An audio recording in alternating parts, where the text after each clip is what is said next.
Welcome in, everybody. It is that time. It is the Tuatara Qualifiers. Welcome in, everybody. How is everyone doing? Welcome in. You are joined here today by me and TK doing these qualifier event. TK, how's it going, bro? Yeah, not bad, mate. Patty, how are you doing this fine Monday afternoon? I'm really excited for this. I'm really, really excited. Only 15 drivers out of the 20 have turned up for the qualifiers.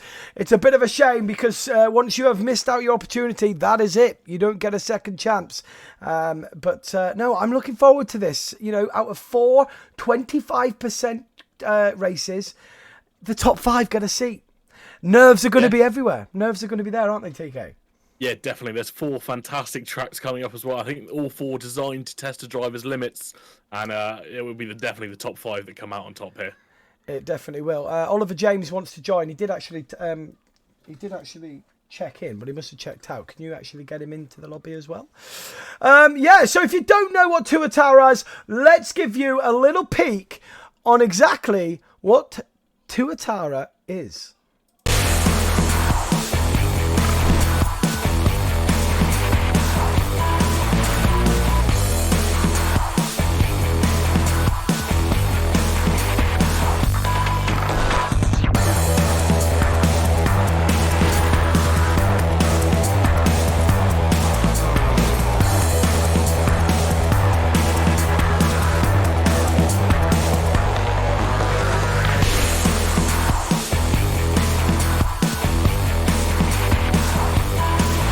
Of course, this is a very prestigious championship that these guys are trying to qualify for at the minute. The prizes for first is the full grip package, which of course is the gloves, the socks and the grip for the pedals. So it's the full grip package, the winner out of this full championship that they're qualifying for. Second place will be a pair of gloves and some socks, and third place in the championship will be a pair of Tuatara Sim Racing gloves. So it's a fully sponsored championship. You've got me and TK in the comms, and we need to get going, don't we? Do we need to get going? Yeah, we do. Oliver James requested to join yourself, but has he? Let's get this. Where is he? There he is. All right, so hopefully everyone's picked the car. We're going to have 16 drivers. The top 5 out of 4 25%ers will get their seats. We've got live stewards in here as well. Hello, Max Verstappen. Welcome in. And without further ado, let's ready up then, ladies and gentlemen. Ready up. Let's get going. Who is your money on then? Now, Carlson. Where's Carlson? Did he Carlson actually... is in...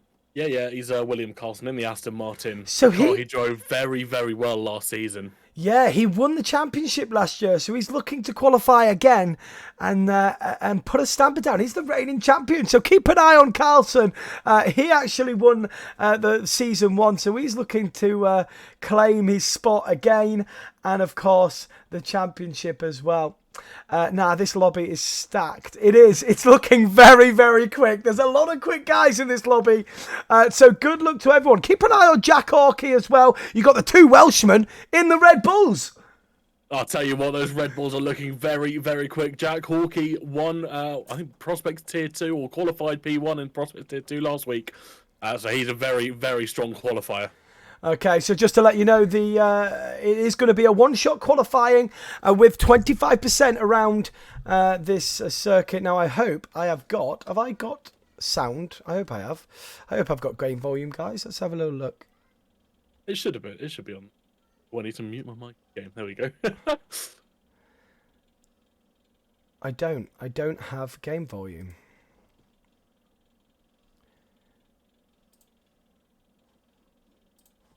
I don't have game volume. Oh, the reason why I don't have game volume is because we're in the duo chat. It's going to take a while to get used to this one, isn't it? Oh, dear. Right, okay. So here we go then. It's going to be the one-shot quality. Let's get into the gameplay, TK. Yeah, definitely. Let's get to it.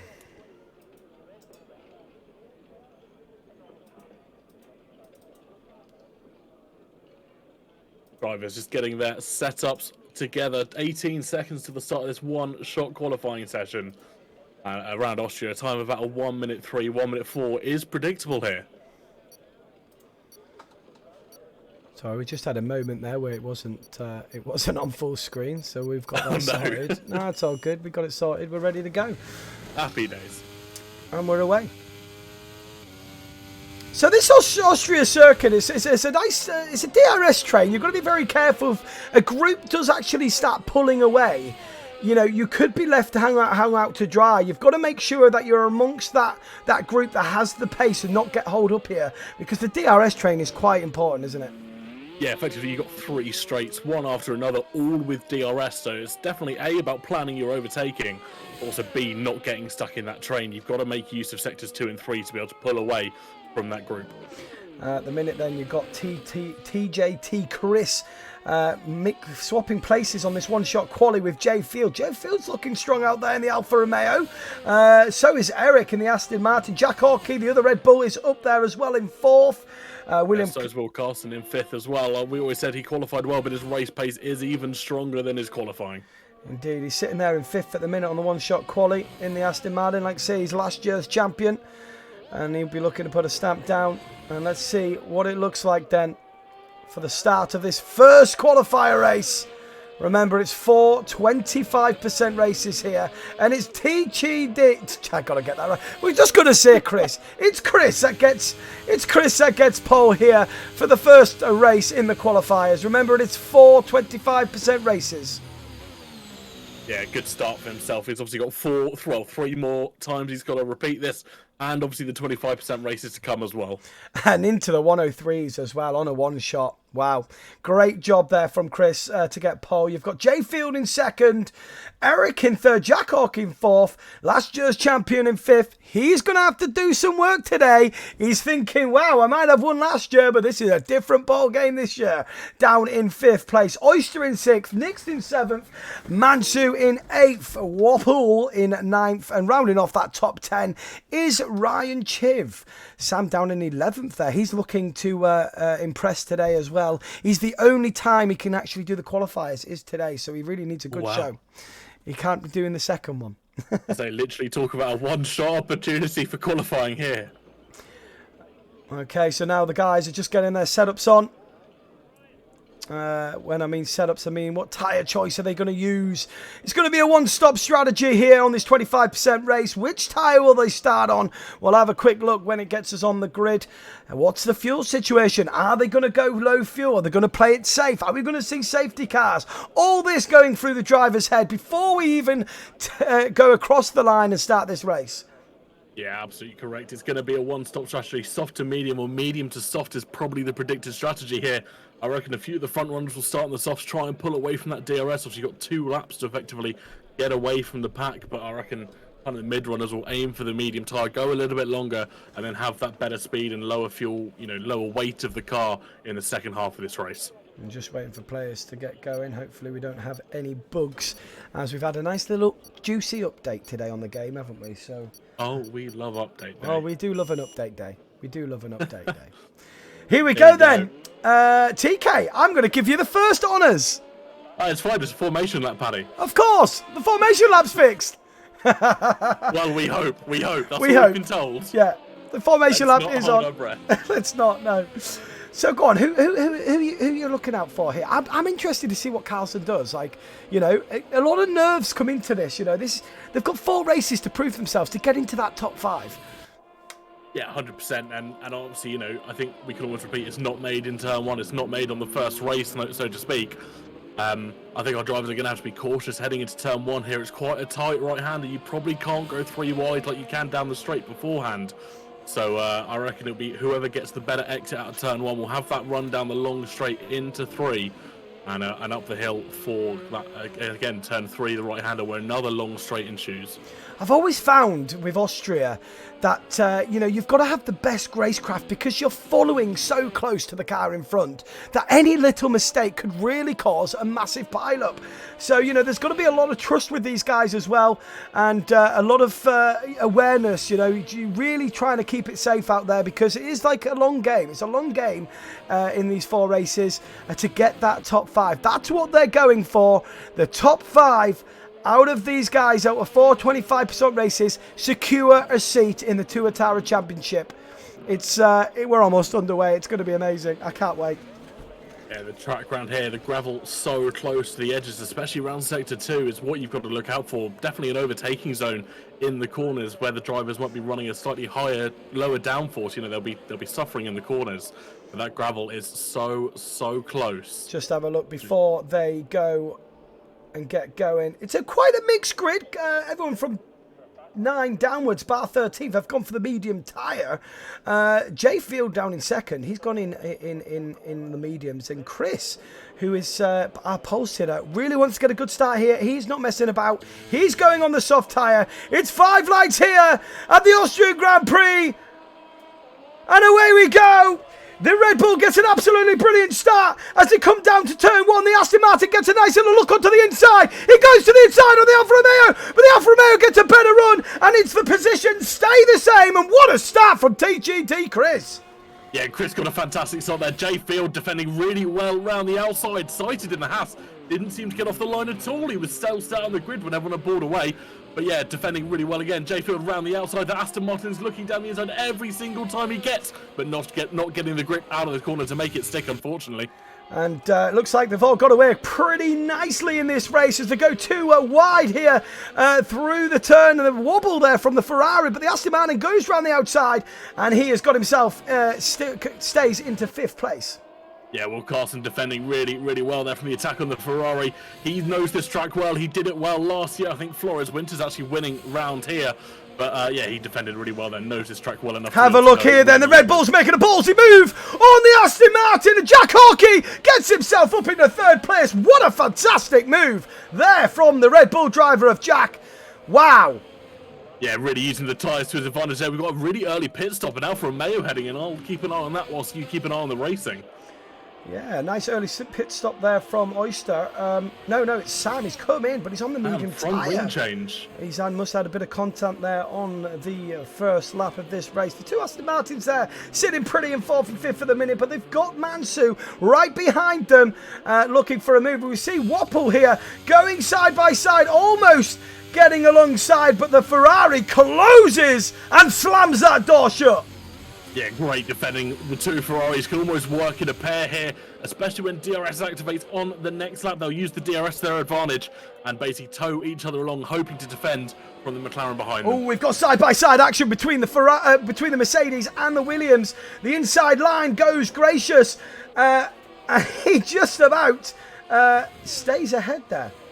Yeah, good defending as well. The Williams looking so strong in Austria in real life this year. Obviously, the straight line speed that car has is almost unmatched.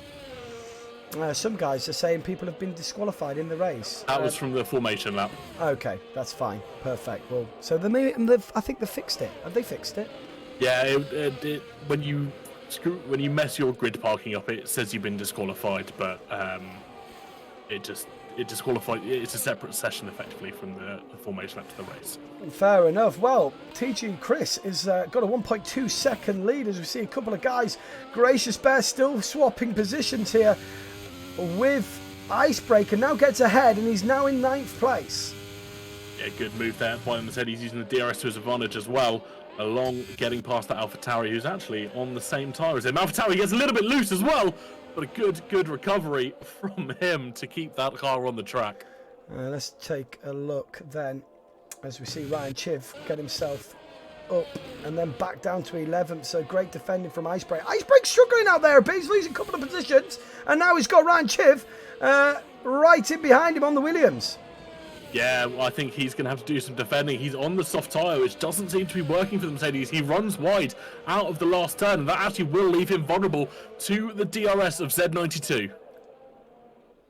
So as we approach lap 4, then plenty of laps left in this race, and you can see Jay Field just about sticking with Chris, but Jack Hawkey is closing Jay Field in as we see the Aston Martin swap place there. William Carlson now into 4th place, last year's champion.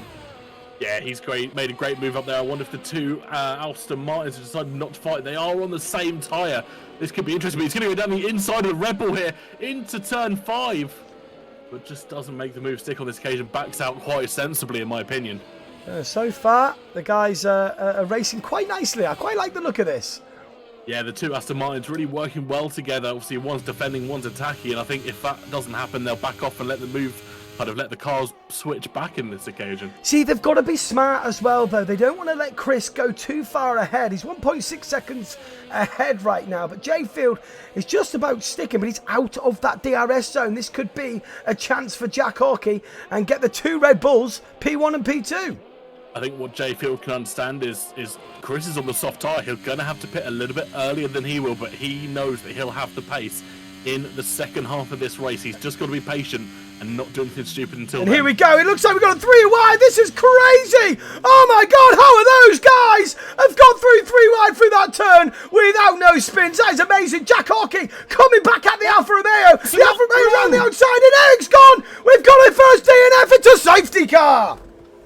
Wow, massive collision there. The Aston Martin coming off the track and basically heading left-hand first into the wall that sticks out and protects the Marshall post, and are almost sending his car airborne. Wow, that was some crazy moves by a few of them there, but it looked pretty decent, but it didn't go well for Eric. One Aston Martin out in the first race. We have a safety car. This is going to work out for the guys on the softs. Yeah, great opportunities for the guys on the softs here. They've got the option of going either on the hards or the mediums from this point onwards. And we see Chris diving in the pits as we probably expected here. We'll probably see a lot of the soft runners. It's too early for the mediums unless they go onto the hards. But we'll see what pit strategy is going on. It actually leaves Will Carlson in a bit of a vulnerable position here. He doesn't have his teammate to defend him anymore. Just a quick, while we've got the safety car, let's just have a quick one. Flix Draco can join for the second, third, and fourth race, right? Yeah. He's just joined, yeah. Okay, so we're going to have to invite him in when we go back into the lobby. Oh, I can invite him now. Oh, can you? He's in the lobby, but he needs to add me. I don't think I've got him. Okay. Flix, if you're on the chat, invite me after the race. Yeah, sure. Okay, so safety car. Let's have a look at the stops. We've got disqualification. Jay Field's been disqualified. Oh no, what's happened there? Yellow flags. What's happened to Jay Field? I don't know. Has that been an illegal overtake or something? The guy was in second place. Yeah, running really, really well. I don't quite know what's happened there. Maybe an overtake that the game hasn't understood. Moving on for next week or tomorrow, we need to move the Tuatara and make it a little bit smaller so they can see the sector times. Just slightly. Yes. Yeah. Well, Jay Field then out of this race along with Eric. So they've got a bit more pressure for round 2, 3, and 4. But it still can be done. Anything can happen in these racing. In this racing, it really can. Xbox Gulver then is your race leader, but he is on the medium compound tyre. He chose not to pit. As we see the Alpine with Hamilton Lewis coming in. Yeah. Yeah, everyone, no one in the top 4 is currently stopped. Probably all on the medium tyre, I'm assuming. Let's have a little look then of the tyres.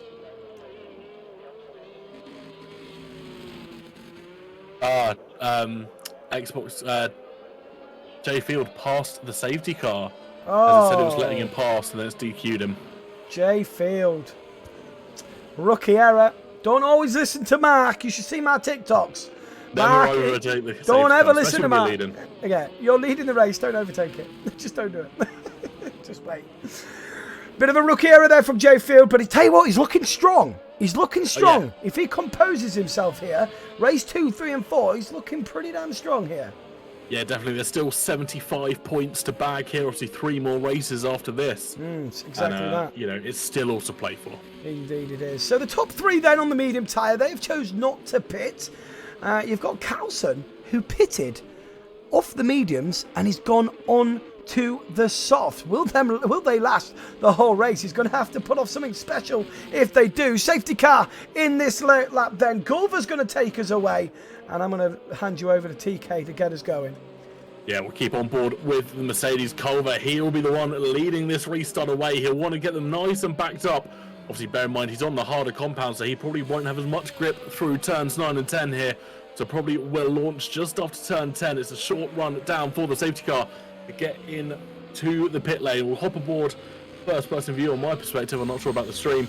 Let's see when he launches. He's still weaving, getting some tyre temp in the car. And round turn 10 he goes, accelerates away, 4th gear, 5th gear, 6th gear, along that straight, and has caught Pro Kart Racer sitting a little bit as they run down into turn 1. It's going to be Chris looking for a move on the inside. Decided doesn't go for it on this occasion, but he does get a better run out of turn 1. Goes to the inside, which will become the outside of turn 2, and is alongside for the run up to turn 3. And it's going to be 3 abreast into the turn. How are they going to get through this? And And the Aston Martin has to pull out, and look at this. TT Chris is in 3rd place and saves that position. Yeah, Will Carson actually backs out and gets the switch back on sighted, but did the better move on this occasion. He's now going to be looking at Chris. Down the inside, he goes into turn 5. And just gets the move done. Well played there by Will Carson. Well played. I'll tell you what, Daniel Ricciardo would be proud of that one. That was the late of the late breakers, but great racecraft from both of them. The Aston Martin of Carlson up to 3rd place, but remember, he is on those soft compound tyres. He's got to make them last.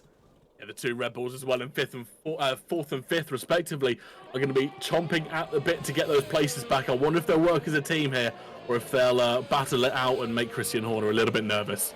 Indeed, but the top 5 then clumped up together now as you see weaving through on the pit straight. Who's going to come out on top after turn 1? We got Red Bull into the back of the Aston Martin. That is Chris losing a bit of front wing. Oh, a little bit, but they somehow managed to get through. There's cars weaving down the straight, but they do get through. We've got 2 little groups here. We've got a group of 5 and a group of 5 behind them, and they both make through. All of them make through the turn, and I've got to say the racecraft's pretty good right now.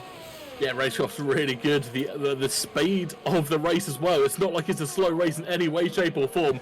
Everyone is battling out for those positions.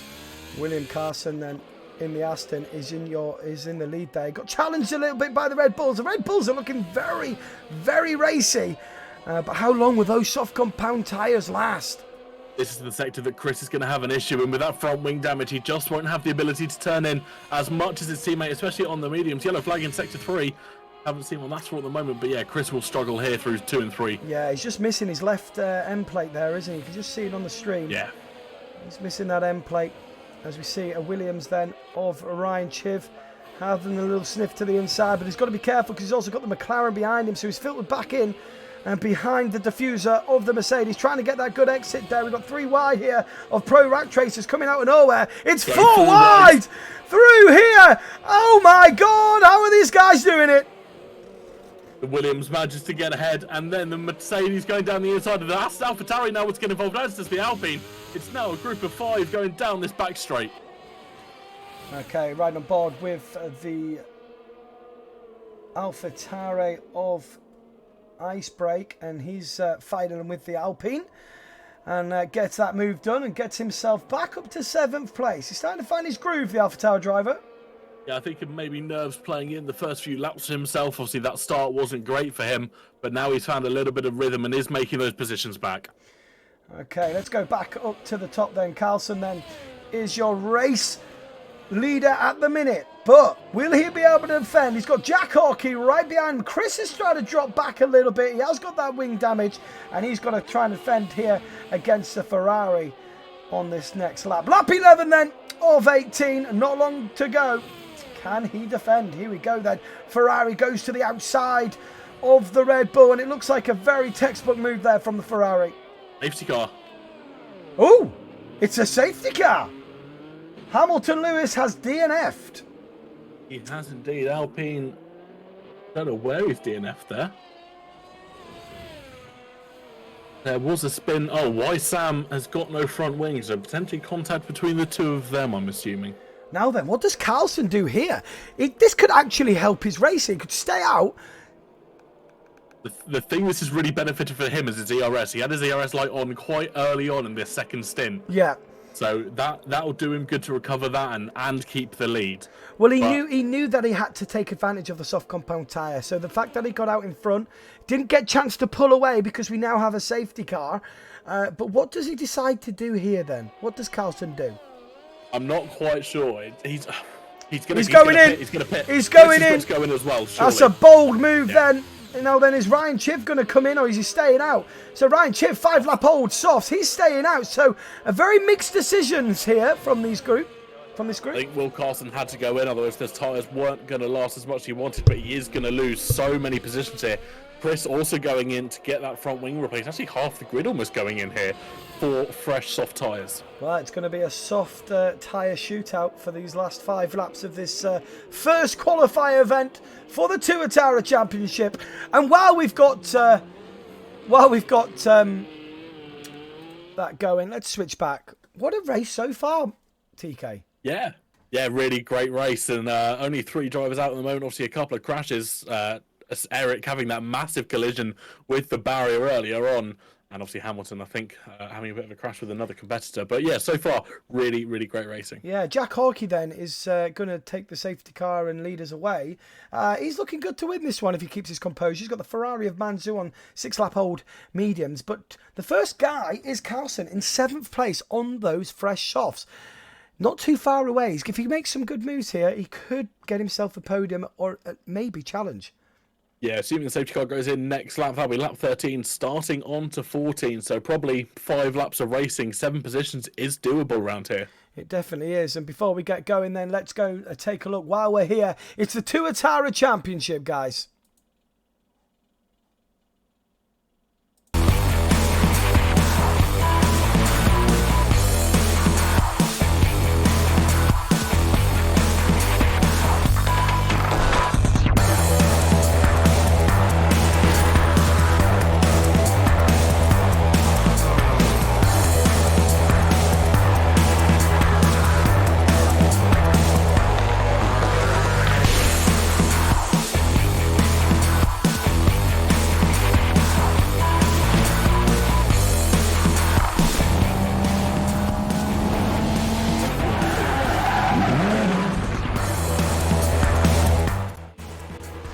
And there you go. That's what we're here for. It's the qualifiers for the Tuatara Championship. And TG Chris gets a 5-second with a severe collision with Pro Kart Racer. Now, that's an interesting one. Maybe that one will be for the stewards. TK, what do you think? Yeah, he's lost that front left end plate that he just had repaired. He's going to be absolutely fuming with that. I think he's going to be angry. Christian Horner, I can hear in the garage, is going absolutely mental at the moment. And the safety car is in this lap, so he won't have the opportunity to change it under safety car. So then, safety car in this lap. Jack Hawkey in the Red Bull will be sending us away. He's got the Ferrari of Mansu in behind him. And for once, the 2 Red Bulls are not together. He can't be working his teammate this time. Yeah, Jack Hawkey again on the medium tyre. I think he's got a little bit of buffer. Z92 is on those softs, so only a couple of positions behind him. I think, like we said on the last restart, he's got to go on that straight. He doesn't have the grip around the corners to send it. Keep an eye on Ryan Chiv as well. He's on 7-lap-old softs. I want to see how long they last. And where we go then. Jack Hawkey goes nice and early and catches out the Ferrari. Yeah, it goes really, really early. Catches out the Ferrari behind him, as the Williams as well, and has got a good advantage heading into turn 1. So all single file through to turn 1. No one making bold moves as we restart this race then. Jack Hawkey gets a good start. And let's have a little look to see what our intervals are at the minute. Look at Icebreaker then, taking a little look to the inside of the Williams, but he doesn't make that decision to go for it. He filters back in on the diffuser, tries to get the better exit here. But my gosh, Ryan still has that grip on those 8-lap-old softs. Yeah, really good driving. Probably actually quite defensive driving, so to speak, from the AlphaTauri. He knows 4th place will be good points heading into this 4-race championship. You know, it's not about being first in every race. It's just about qualifying. Consistent points here is so much better than coming first and crushing out every other race. Indeed it is, but look at William Carson here, who's absolute flying. Yeah, flying through, up to 5th already. He's on the back of Icebreaker. I tell you what, I've got him tipped for a podium. As Icebreaker goes a little bit wide there, that's going to leave him vulnerable on the exit. No one's got any penalties just yet. Great racing from everyone. Chris has a 5-second penalty obviously for that collision earlier on. But yeah, Will Carson, as the DRS will be enabled next lap, he gets fastest lap on this occasion. And it looks like he'll have the slipstream heading up into turn 3. Okay, we've got the Ferrari then going to the outside. I think it's lit on the Mercedes. What is it looking like here? Very close racing. Is he going to get the switch back? He can't do that because the Red Bull has decided to take a little nose end on the inside as well. Jack Hawkey's round. What? Yeah, span at the exit of turn 3, reset to track as well. But now Mansu leads the race. No way! Jack Hawkey, our race leader, has gone and binned it! It's unbelievable, Jeff! It's absolute carnage! Absolute carnage indeed. Just lost it on the exit of 3. I wasn't sure if there was contact there. but I did see the Red Bull heading around, and yeah, finds himself now in 14th place and probably definitely out of the points here. Oh, wow. We've got Pro Track Racer still swapping positions with the Ferrari of Lit. We've got William Carlson in second place, and he's hunting down that Ferrari. Look at the grip. Look at the speed. And he's going to filter back in. He's going to be very clever. He knows he's got this. He knows he's got this. Yeah, he's got DRS. The driver behind him doesn't have it on him. He can play games with this Ferrari for the next 3 laps if he wanted to. He doesn't have to overtake yet. He'll have so much better time on the straights. And that's Jack Hawkey retiring in the pits after that latest incident. Yeah, so he's got to regroup and get himself ready for race 2, 3 and 4. As we see the Red Bull going into the inside as the AlphaTauri goes a little bit wide, and he almost lets Ryan Chiv in as well. And he does, and Ryan Chiv with 10 lap old softs up to 4th place.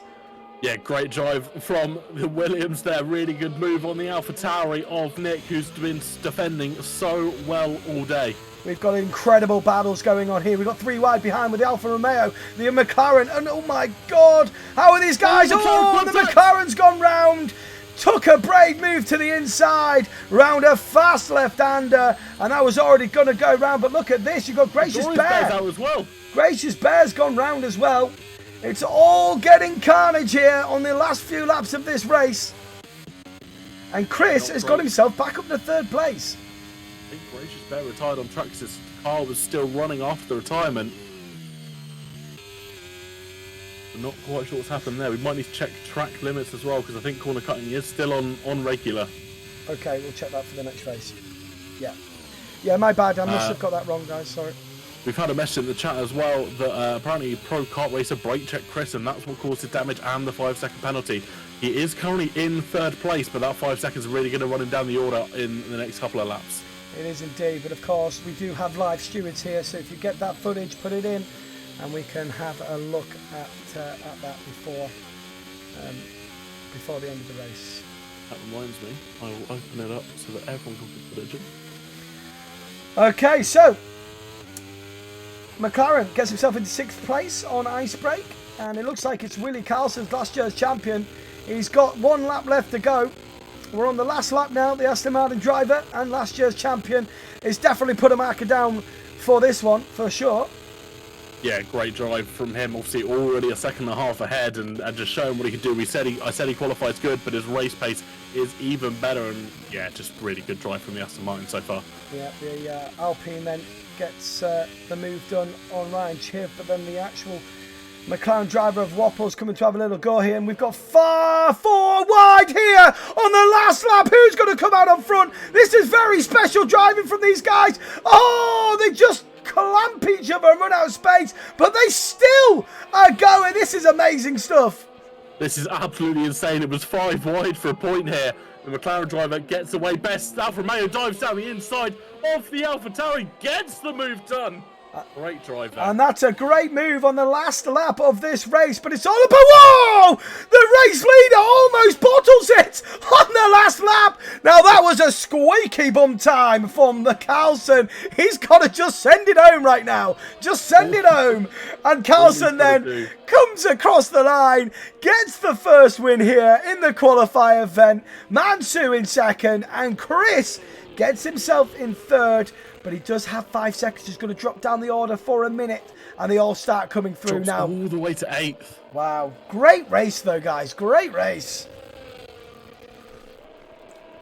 Yeah, great race there from everybody. Instant reports are open. And everyone can submit tickets. We've got one in already. Okay, don't forget to take a photo of the finish place. Yeah.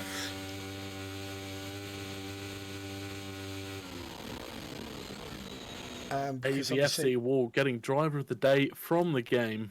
And don't forget, just in case that 5 seconds does get removed, we need the timings on it as well to remove the 5 seconds. Well, there you go. First race completed, and last year's champion gets the win. Sorry, that normally automatically turns off. Well, there you go. First race over and done with. We need to add Flicks to Draco. Well, we're going to add Flicks. What a race that was. What am I doing?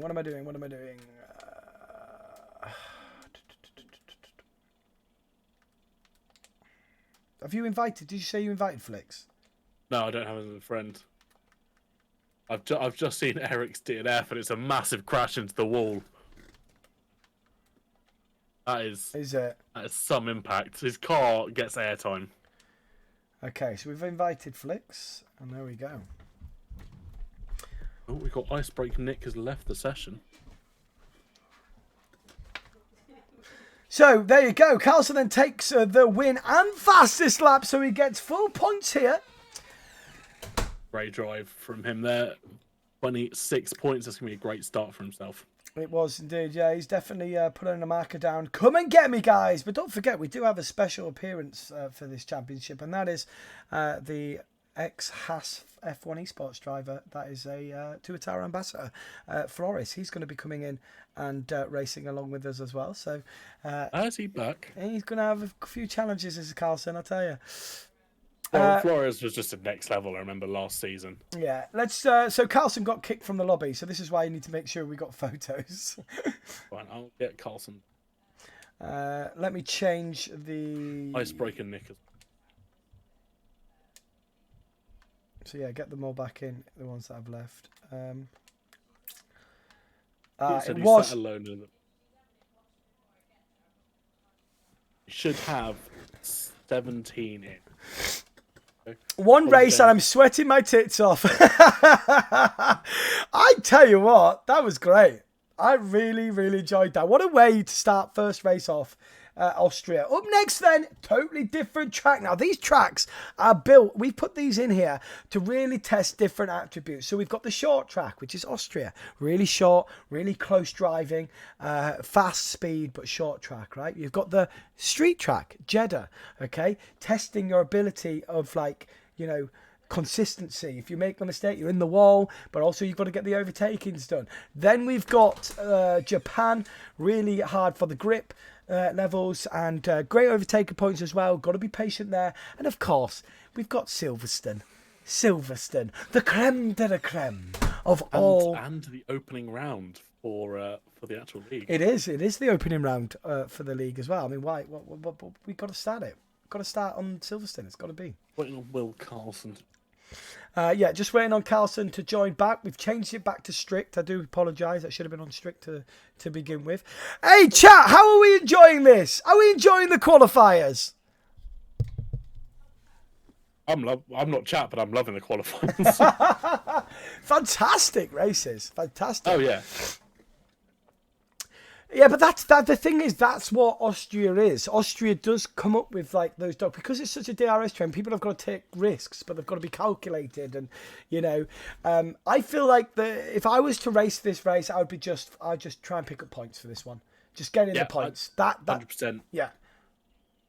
I think the thing with Saudi Arabia is the margin for error is so low that you've just got to finish this race. You've got to be in that top 10, and I think.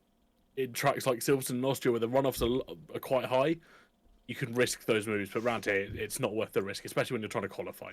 And that's why we cleverly finished on Silverstone, because it's going to be tight. The nerves are going to be there. It's going to be really tight. Great overtaking opportunities at Silverstone, but also who's going to get in? Do you know what I mean? It's the last chance to get those get into that top 5 and get a seat in the Tuatara Championship. So, have we got him in? We have indeed. So, ladies and gentlemen, let's go for round 2 of the Tuatara Qualifiers. Remember, we got 4 of these. 4 races, 4 events. Monday, Tuesday, Wednesday, Thursday. Every evening, 6:30, we are here for 4 nights, getting the fastest, the best, consistent drivers to be in this championship. It's going to be. It's just people crying at cheddar. Controller people. I hate it around here as a controller player. It's horrible. Is it? Yeah. I love it. You just can't get the left and right flick as quick as you want it.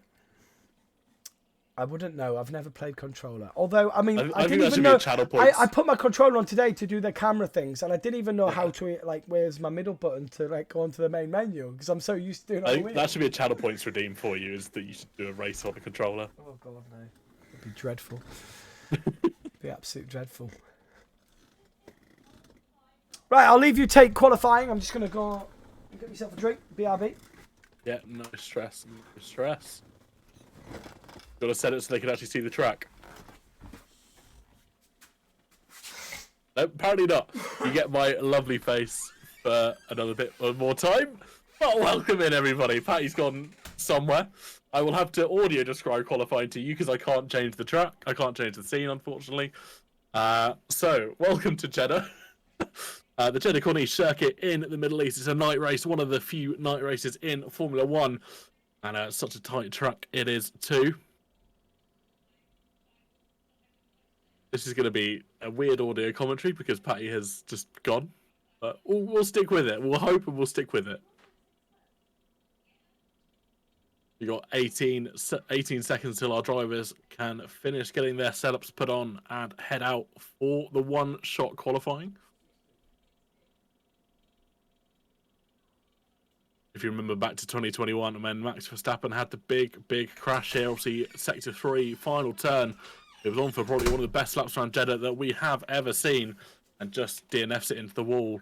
So as we come across the line to start qualifying, it is AVFC Walpole in current first position. Here we go, turn 1. Jay Field takes immediate first place. Jack Hawkeye dropping around the top 10. Z92 does take the top spot at the moment. Jay Field still sat in P2 with his teammate. Jay Field was in P3, now drops down to P9. TGT Chris takes that top spot as we go through the tight, twisty section. I have no idea if this is any use to you guys, but we'll keep going. TGT Chris remains top. Cess Eric dropping in to the podium spots as Y2 Sam keeps going. We've got 2 retirements, 3 retirements already, and 4 retirements now. Xbox Culver, Icebreak Nick, Alster, Lit, and Pro Kart Racer all out at the moment. So keeping going, Eric and Chris battling out for top spot here in the qualifying session. YZ Sam is doing well as well. We can't hear you, you're muted, mate. Who, me? Yes. Oh, am I muted? Ah, I can hear you now. Ah, there you go. I was trying to audio describe the qualifying because they couldn't see it. Yeah, my bad. We have got tickets out as well, by the way. Oh, we do have tickets. Okay, so we have a few tickets then from the first They've already race. been sorted. They've already been sorted. English They Dave, you're on fire, my friend. You're on fire. And we'll read it out. It's ticket 58. It's no further action between Carlson and Eric for that collision with DNF's teammate. Is that it? Just the one ticket? It's just the one ticket. Oh, we don't mind that, ladies and gentlemen. We don't mind that at all. We don't mind that. So, there we go then. Sam takes pole position here with a 127.1. But look how close the top 3 are, guys. Holy moly. Well, top 7 all within 0.4 of a second. We said it was going to be tough and a very, very fast league. This is proof of how good this championship is going to be. I can't wait till we have the 20 drivers. I think last year, we had like all 20 drivers in qualifying within a second of each other. It was ridiculous. Yeah, we did. A couple of races, we had a lot of them very, very close together. Yeah, it was fantastic racing. Brilliant. Really, really good racing. And it was all about who made the least mistakes, who was the most consistent. And racecraft really does come into play when you've got so many drivers that are so close on pace together. But here we go. We're under the lights then at Jeddah. And we come into our second race of the qualifiers. Carlson, last year's champion, gets the win in the first race. Can he do the same this time? He's got to go through the pack, though, as I haven't seen him. I don't know what position he qualified, though. I didn't see it. I think it was an invalidation, potentially, from Carlson. Yeah, there's quite a lot of invalidations on that one, so a couple of guys going to have to go through the pack if they want to get in the points. Yeah, definitely, and a lot of drivers will be, like we were saying, you've just got to be so cautious around here. Only 13 laps of the race, a really long track here. But it's all about making moves when you can, but not putting yourself or another person in the wall. Oh no, Carlson is second. Carlson did actually get second to Sam. Ah, I stand corrected. We do stand corrected. It's weirdly that Carlson's name has changed, just Carlson this time. Or was it always I've just noticed that. Yeah, Unless he's done that on his Steam account. Has he kind of just done that now? Like, that wasn't like that in the first race, was it? No, it did show William Carlson. It did, didn't it? If he changed on his Steam account as EA, then it good, changed. because I was getting annoyed with Cotters doing William Carson. It was like Willie Carson, the jockey. Hey, maybe he's maybe he is Willie Carson. Who knows? Who knows? The old man is an absolute boss at Formula One. He's put all his money from horse racing into getting a full-ass sim rig. That's it. He's in it. He's in here. Yeah, he's enjoying retirement. Yeah. I think the interesting one is we've got Matt Caruana stewarding for this as well, which is going to be incredible. Yes, Matthew Caruana, who was Kimura Racing's pro driver, who was in the last year's championship, unfortunately has not got the game this year. So he's going to do some stewarding for us. We may see him. I reckon we'll see him race this season. I reckon we'll see him. I reckon we'll see him race this season. Sam then... Genuinely nice guy as well. He is. He's a lovely guy. Absolutely rapid on iRacing. One of the best in the world at GT3 cars. So he's really up there. But he does like a bit of Formula One, doesn't he? He does. He enjoys it, and I think I was talking to him a lot last season. It's a lot different to what he normally races, but he enjoys the challenge, and I think if he can settle in and get used to it, he'd be up there. Yeah, it didn't take him long to get up to the top end, did it? No, it was my pace for about a week, and then before you know it, he was a little bit ahead of me, and couldn't catch him, the little bugger. Speaking of other games, you've seen the new Le Mans game that's coming out soon. No, I haven't seen that. Oh yeah, but apparently it's going to be a competitor to R Factor 2 and ACC, stuff like that. So very exciting stuff. That is interesting. That is interesting. Oh. Let's get a phone call.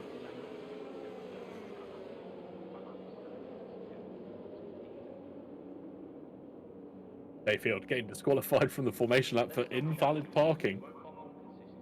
He will start a little bit further back in his grid box than other people. That is so important in a track like this especially.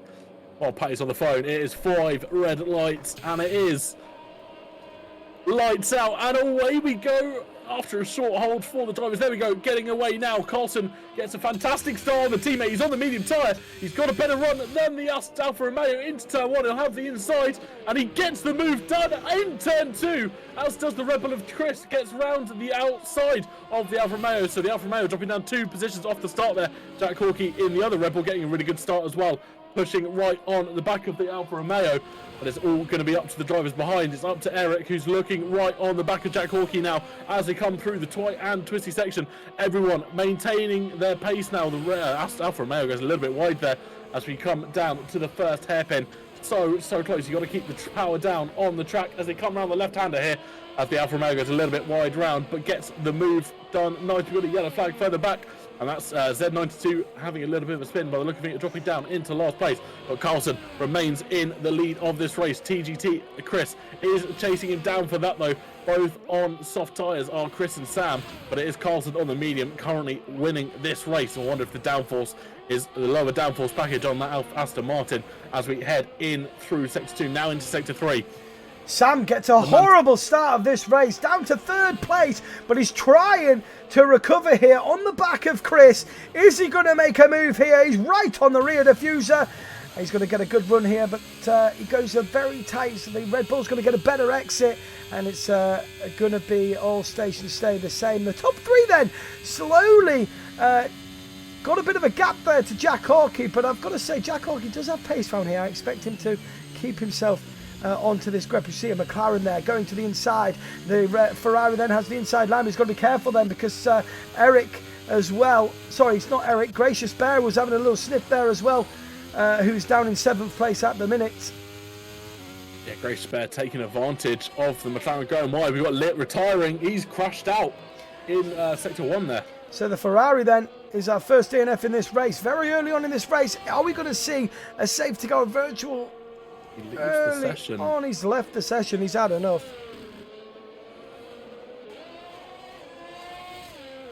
Bending with him right back. Just thought that wasn't a little bit of frustration. Ah, Flix Draco's gone again into safety car. Flix Draco misses the first race. He comes in and he's DNF'd. Not a great start there for Flix Draco. He would have been wanting to make some good points here, but unfortunately does DNF in lap 2, and kind of hopes and dreams have gone down the drain there. He's got 2 races our potential four to now make points. And of course, you've got to remember, guys, if you are racing in this event, if you leave and don't come back, you will not be allowed to qualify. You're not allowed to sign up for the qualifier 3 or 4. So, you know, even if Flick, Drake or Lit have had enough, they've got to finish out the 4 races for them to have another opportunity in the qualifiers 3 or 4. So, if they just leave completely, that's their chance is completely gone. They will not get another chance. If they, however, they complete the 4 races, but do not qualify in the top 5, they will have an opportunity to re-sign up for qualifier 3 and qualifier 4. Yeah, 100%. Loads of people coming into the pits now, especially those on the softs heading onto the medium tyres. Great pit stops from the Red Bull. Double stack there. Gets through fairly well done under the safety car period. Are we going to see any hard compound tyres? Are we all going mediums? They're all coming in for mediums. It's all going to be mediums. I think they can run 10 laps on mediums around here. They'll be crying out at the end, but definitely will last. So Carlson then gets the best start and gets ahead of Sam nice and early. Sam's still winging amongst it, down in 4th place at the minute. He's looking good. He looks like he's got pace here. I'll tell you what, this is something you don't see very often at all. The entire grid are on the medium tyre. So it's going to be a medium shootout to the end, unless we see some safety, another safety car in this race, and maybe some guys having a cheeky little pit stop. Top 2 haven't pit yet. Oh. Top 2 started on mediums and have yet to pit. Oh, that's very interesting then from Mansu and Carlson. We'll have to keep an eye out for them later on in this race, because they will have to make that pit stop onto the soft compound tyre at some point in this race. But they're going to be hoping and praying there's a safety car, because their strategy could have really been undone here. Yeah, they were in a difficult position here. They couldn't pit because of the medium tyre. You didn't want to run them hard till the end here, because you'd have such a pace disadvantage compared to everyone else. But also the softs just won't last that long. No, I would say around about 5 laps and they start going, nah, not happening, mate. Yeah, absolutely correct. I think it'll be lap kind of 6, 7 or 8. You'll be looking to make that pit stop for those two. But, you know, I think if they've got to pull away here, they've got to pull that gap. Even if there's a safety car, I think you'll lose probably 15, 20 seconds of time. So they've got to make this restart count. They definitely do. But Carlson, if anyone can do it, Carlson can do it. He's got no one ahead of him. So he's got the free track to really push on here. Mansu's looking very, very tidy in that Ferrari, isn't he? Yeah, really, really composed, and you know he knows exactly what he's got to get done. And I think he knows that he doesn't have to be P1 at every race. He can just qualify, and that's fine by him. Jay Fields into the pits. So Jay Fields going to pit again. Pit for a second time. So he's going for the double pit here. Is he being clever? He's going on to the medium compound tyre again, I think. He is. He's gone wing change. Front wing change. So he's gone for a front wing change, but he's got very nice fresh mediums, and that definitely will last to the end now, with no problems. So we'll see him come up through the field. No pun intended. Yeah, absolutely correct. Put another set of mediums on, but I think that was more just to get that front wing changed. Obviously, not changing it the first time around, or maybe there was a little bit of incident in the pack. Well, we lost 2 drivers in this race already. Lap 4 of 13. It is a very challenging track, is Jeddah. No room for error whatsoever. But the Red Bull of TGD Chris is looking good again. Last race he had a 5-second, but he did actually come across the line in 3rd, and he's currently in 3rd in this race as well. So. Yeah, I think he's just not got to get that penalty. I'm surprised there wasn't an appeal there to get it removed. We might see that come through later. Obviously, I don't know what we're doing about how soon they have to put the tickets in. Just by the end of tonight, because we want to really get it posted up by about 10 o'clock tonight. The Photoshop. So we want everything done by 10 o'clock so we can get the first 5 drivers seats. And remember, guys, the attribute of actually qualifying for the first qualifiers is the guy that finishes P1 gets first choice of car, P2 second choice, and so forth and so forth. So although people try and avoid the qualifiers in the first round because it's all the fast drivers, it actually also it helps if you can qualify in that top 5 because you get the first choice of car. Yeah, absolutely correct. And obviously, you know, you drive so much quicker in a car that you're comfortable in. it's almost a little bit of mental mind games in that. It is a weird one, that, though, isn't it? Because it really does make a difference. Like, I've got so used to the Alpine now, like, if I go into a different car, it just sounds different. It just does, doesn't it?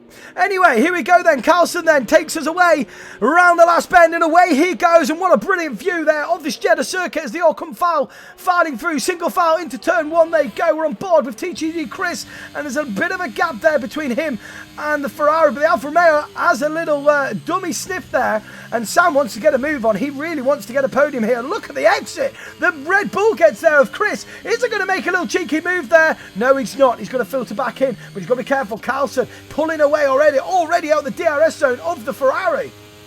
Yeah, this is exactly what Carlson wanted from this restart. He wanted Chris and Mansu to fight, especially in the early sectors of this lap, and that would allow him to pull away and get some time. But I think Sam, down that home straight, just getting in the mirrors of Chris, maybe a little bit of intimidation, but I think Chris is so focused on getting the move done, he doesn't care what's behind him. And he's also got to be careful then of Eric behind him, because sort of this little mini battle is bringing the rest in. And we've got yellow flags there. We've got two going round. It's Jay Field. No, it's Ryan Chiv. Yeah, Ryan Chiv Jay Field as well. Jay Field's lost his front wing completely. So Ryan Chiv and Jay Field are coming together again. They've got to be a little bit smarter, these guys. You know, they're putting themselves under more and more pressure. I mean, it can be done. It has been known to be getting to that top five from just 2 races, but you're putting yourself under a lot of pressure to do so. Yeah, this front pack as well, pulling away here. There's basically 1 driver and there's 5 in a pack, and that's what's going to be our podium as things stand. And I think Mansu's getting all caught up here. The DRS will activate next lap, but he's got to be so careful. He's going to be so vulnerable come the next DRS. He goes defensive then, but the Red Bull pulls to the inside. It's going to be side by side through turn 1 and 2. What is the Ferrari going to do? He's going to let that position go. And wow, what an exit from Chris. Great drive, great overtake without any DRS either. Yeah, fantastic move from Chris. Got the slipstream, got exactly where he wanted to be. Sam was having a little cheeky look as well, but he's got uncomfortable through, I think, turns 4 and 5. That's put him under pressure by Eric, who's pretty much pushing him through this section. It definitely is. What a section it is as well. Really showcases the car's ability to go so fast with some great downforce on the car. It's just a fantastic view. Yeah, absolutely fantastic, especially in real life, to watch the cars go through there a couple of 100 miles an hour. It just really shows their speed and cornering ability. Just looking there on the back of the Ferrari, and we've got red lights flashing on that Ferrari. He's using all of his battery to just keep up with his front pack. That could make him very vulnerable. Now DRS is going to be activated this lap. Yeah, Sam behind him is in the mid 60%. Mansu is under 10%. Obviously, that's when the light starts to flash.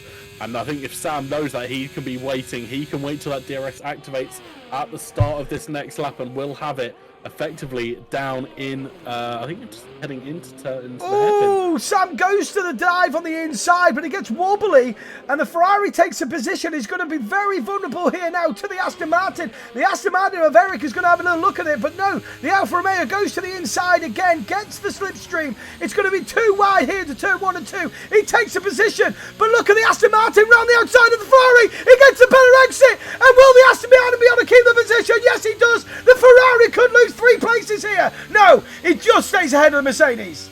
Wow, absolutely fantastic move there by Eric, making advantage of the Ferrari going wide, and just slips his car exactly where he wants to be.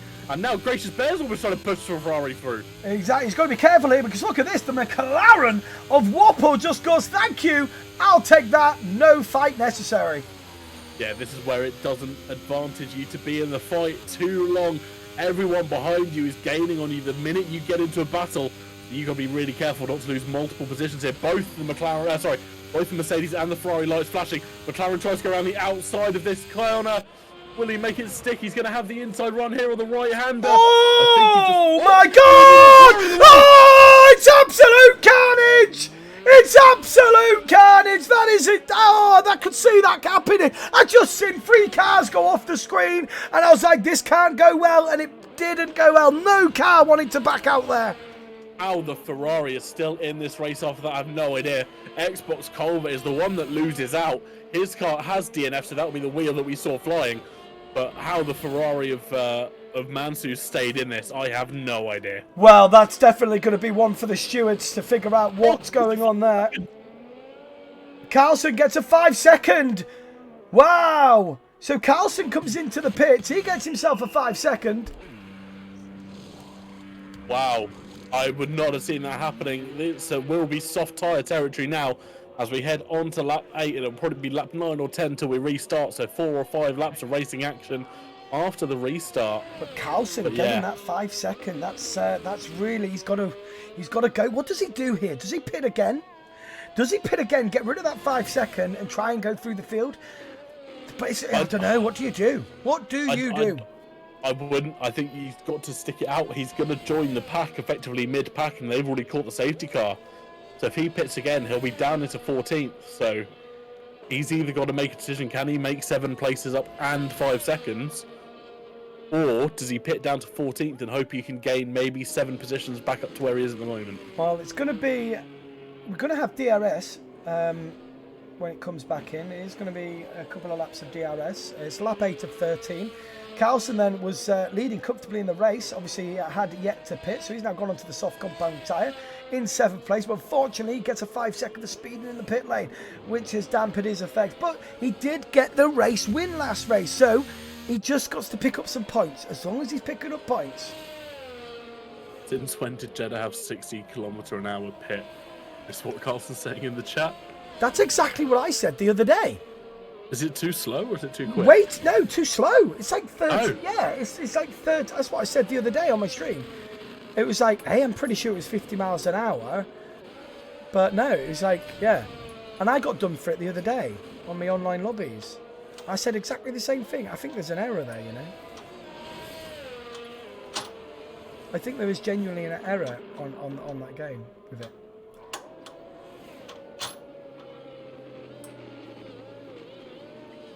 There you go. So then, the top 6 are on the medium compound tyre. They're the guys that pitted first when the first safety car came out. They're going to be running to the end quite comfortably. They're not going to have no problems. You've got to be careful, though, because they have got everyone from 7th down to 14th on fresh, beautiful, gorgeous-looking softs. And the thing is the speed difference as well on those soft compound tyres. Although they don't last very long, the speed difference between the tyre compounds is huge here at Jeddah, isn't it? Yeah, absolutely. And, you know, they die off so quickly, but you've got to make them work to your advantage. Indeed you do. And, of course, there's going to be no DRS for the first couple of laps here and the restart gets going. So it's got to be all racecraft and just pure speed if you want to get by. And Carlson will be kicking himself for that 5-second. But yeah, I am sympathising with him a little bit there. 60 miles, 60 kilometres is a bit low. So it could be a bit of an error. I know somewhere there in the chat needs to be patched. So I'm trying to find that at the moment. I know they have issues that they accept need to be fixed. So I wonder if it's on there, then we might be able to sort something.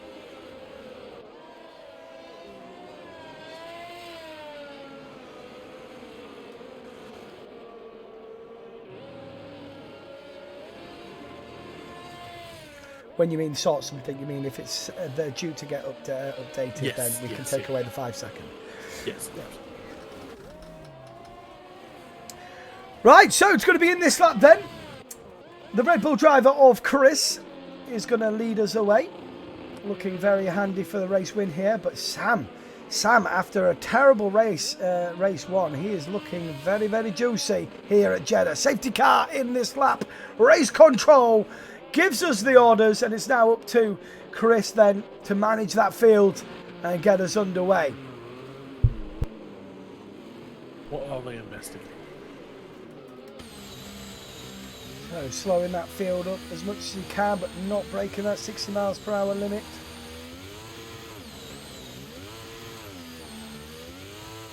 We're almost ready to get going. When is he going to go? Is he going to go early? Is he going to take it to the line? What is he going to do here? Takes it nice and tight, and he's gone. He's gone, but Sam's straight with him. He wasn't getting bluffed by that one. Sam then goes with Sam goes with Chris down the pit straight. He's using loads of ERS. The Red Bull goes defensive. Sam's not messing about here, but he filters back in. And because the Red Bull goes defensive, he's going to try to switch back. Is the Alfa Romeo driver of Sam. He gets a great exit. It's still side by side. This is for the race lead here. Who's going to come out on top? And of course, the Red Bull goes a little bit wide, but Sam's going to have to filter in. There's no way you can pass around here. If you do, you're asking for trouble. Yeah, absolutely correct. This Alfa Romeo is almost pushing the Red Bull through this section. This is not a part of the track you want to overtake on. You've just got to sit and wait patiently for this part of the track here. A straight leading into that long left-hander. And Eric is almost getting involved in the party as well. Let's have a little look around here. We see an Aston Martin and an Alpine going round the long left-hander. And it's too wide here. And there's 4 drivers battling it out at the restart. Fantastic stuff. Yeah. Oh, the Alfa Romeo's gone round! Oh, it's absolute carnage! What's going on? Wow. That's Carlson involved in that as well. Sighted out. AVFC Walpole involved as well. Jay Field has managed to get away with no damage. I think a few others have as well. No safety car though. No safety car, and our race leader from the last race is now out of the points. See the difference in this and how this can come about. It's crazy, isn't it? Yeah, so much can change in just the blink of an eye. Sam was drifting around that last corner and does well to keep the car side by side, but it's Gracious Bear and Eric side by side here on the home straight, and Gracious Bear does get the move done down the inside, almost defending as well from Eric as we head into turn 1. So the top 4 then with 2 laps to go are right on top of each other's heels. This could be anyone's game here, anyone's race win, but at the minute Chris is defending like a Trojan. Yeah, he's doing really well to defend from Sam. He's got the pace now, and I think he's settled down a bit after that restart, so he can start to pull away. But Gracious Bear with that penalty is not going to be looking at a podium as things stand. Indeed, yeah, Gracious Bear with that penalty. Sorry, I didn't really see that. We see Eric then swapping places. Eric goes wide. Kart Racer gets past him. Indeed, he does. But the Aston Martin then, he must have got an illegal overtake because he's give that position back.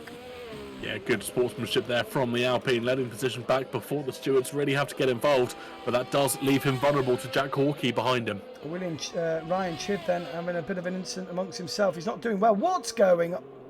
What has happened further back? Jay Field and Ryan, what's going on there, man? Oh, big crash there for Jay Field. Yeah, but that was a crash with... I think people's testosterones and nerves are getting to them in this race a little bit. Yeah, that looked a bit weird, that one. But let's go back up to the top here as we see Sam and Chris battling it out. Now, they've dropped Gracious Bear a little bit here. It's literally a battle on the penultimate lap we start as Sam gets a bit wobbly out of the turn, but he's still sticking with Chris. Yeah, no DRS until the next lap, of course, so it is just slipstream for now. But will he be able to get the move on slipstream alone? He goes to the inside, tries to get the move done in contact between the two of them.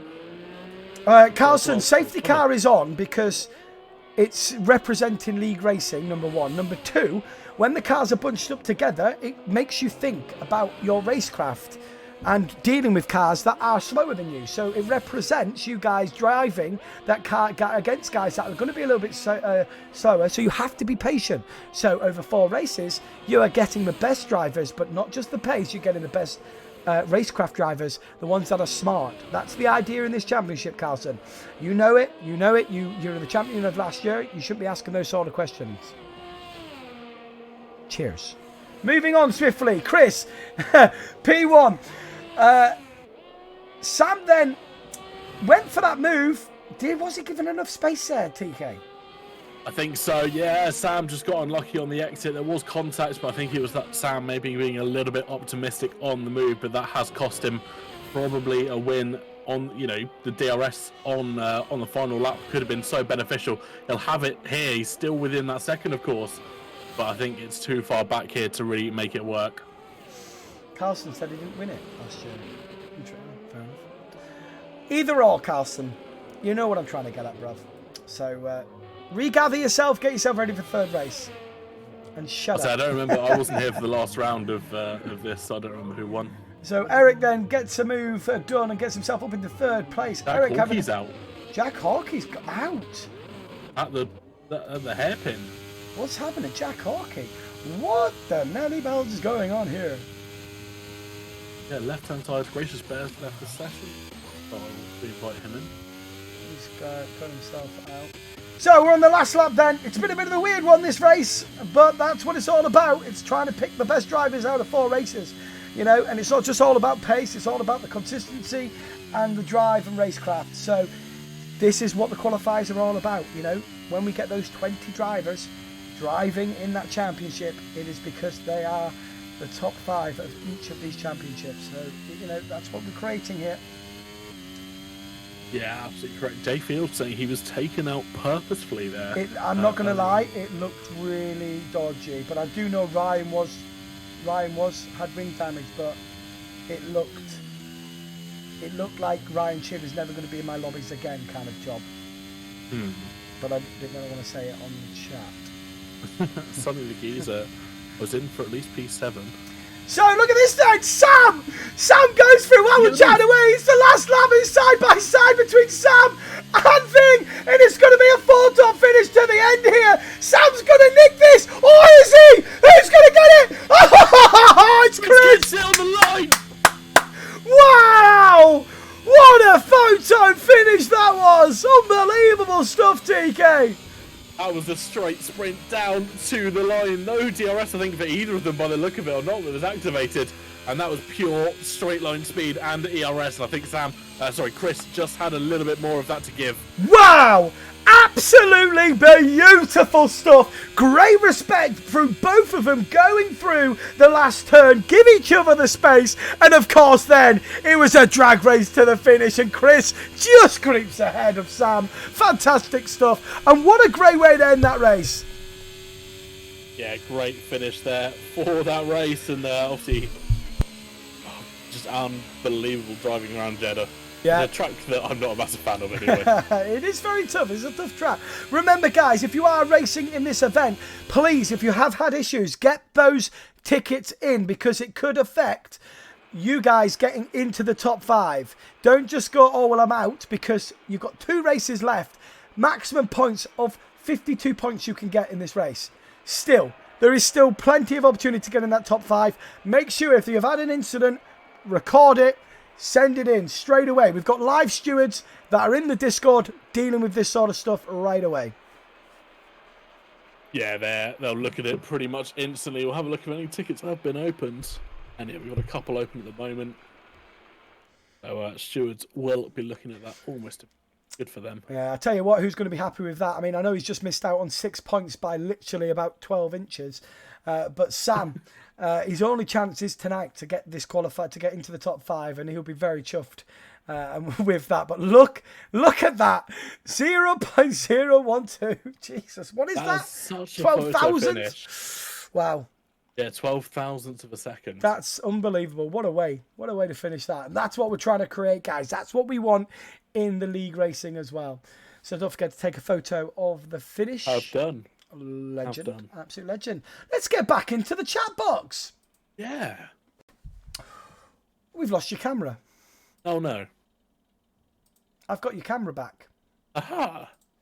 Hello. There we go. We're back. Wow. It's getting a bit tense, isn't it? It's getting a bit tense. It definitely is. And I think tensions are rising that little bit. But we've got some good tracks. Japan up next. So, yeah, I think a good technical track. A little bit more runoff. Japan up next then. That's a very difficult chat. You can even spin this one on your own without any help. Trust me. Oh, so easily. Now, Carlson then on 26 points. Oh, it's remembered his points. That's good. It has remembered. That is good. That's good. It's remembered his points. We were missing 2 drivers. We're missing Litz, who left. Missing...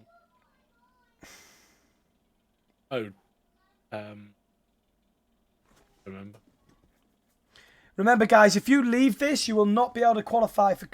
You've got to go for the full 4. If you don't qualify in the top 5, you do get a chance to qualify in the qualifier 3 or 4, but you've got to finish the 4 races. If you don't finish the 4 races, you will not get another chance. You have to finish the 4 races, so it's imperative that you stay in the lobby and keep racing. You never know what's going to happen. Look at the top 5. Look at it. 29, 28, 26, 26. Look how close it is. 6th place is 1 point away from that top 5. You know, 7th place. anyone can get this with 2 races to go. Remember, the last race is at Silverstone. We've got Japan up next. And we're just going to give it a couple of minutes, guys, for people to open tickets up. I'm going to give ourselves a little bit of a break as we go halfway through this qualifiers. Let's go for an intermission break. We'll be back in 5 minutes, guys.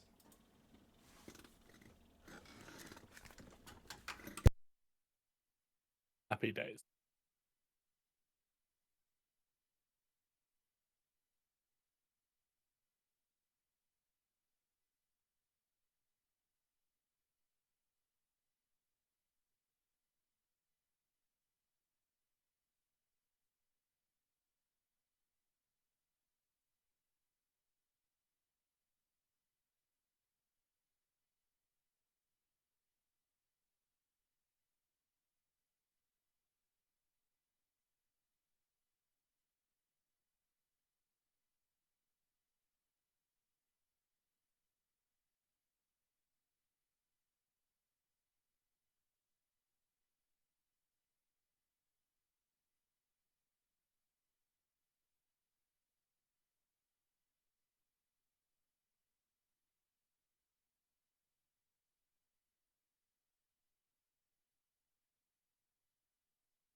All right, ladies and gentlemen, we are back. And if you don't know why we're here, this is the qualifier event for the Tuatara Championship. The top 5 get a seat in the championship. We've got 4 of these to do, 4 races, 4 qualifiers. So each top 5 get a seat. So we've got tonight 4 races, Tuesday 4 races, Wednesday 4 races, and Thursday 4 races. The top 4 out of 4 25% races get themselves a seat in this championship. If you don't know Tuatara on what they are, let's go and take a look of what they have to offer.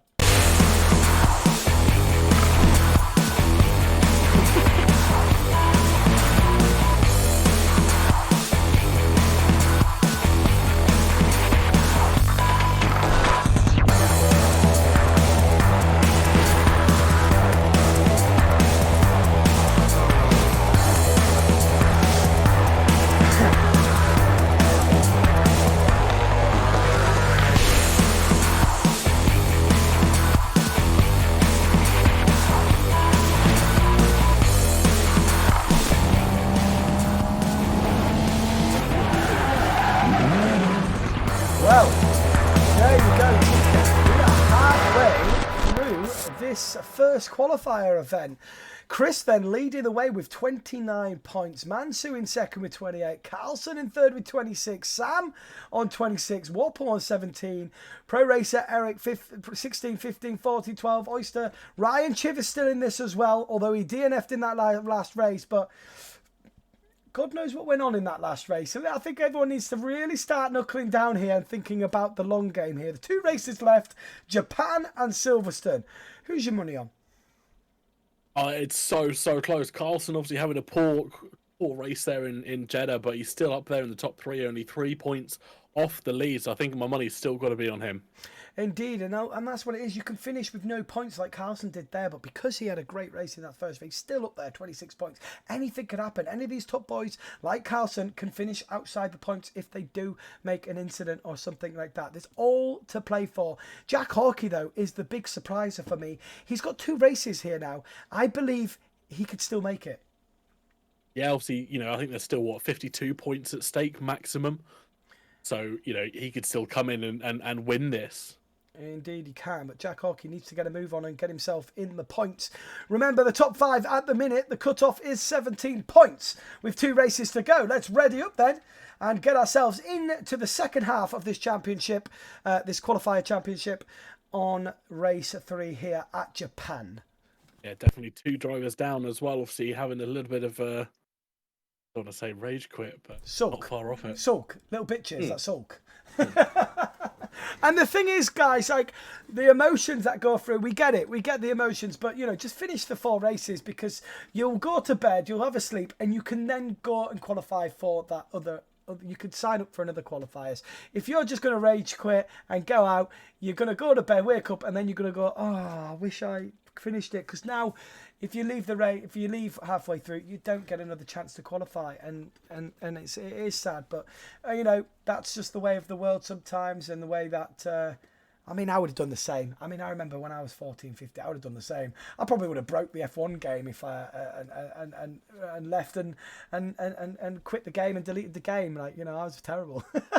Yeah, I mean, I had a period where I took some time off. Obviously, league racing for me was taking its toll, and sometimes it's important for your mental health to take that step back and just kind of chill for a bit. Nah, we're still calling full traction mouse, mate. The only guy that was racing in full traction that could still spin the car. Ladies and gentlemen, it's TK, by the way. All right, ladies and gentlemen. Let's get into this 3rd race. Now then, that's a thing. Sam just makes a good point there. 4 races, 25%. If you're on full force feedback on Fanatec wheel, you're going to be feeling this race 4. I don't know what you're looking forward to tomorrow when you've got 4 races to commentate and then a 50% race to drive. Let's not talk about it. It's going to be a long stream. It's going to be a long stream. Here we go then. Let's get back. Let's get into it. Qualifying is underway. So let's go back into the game.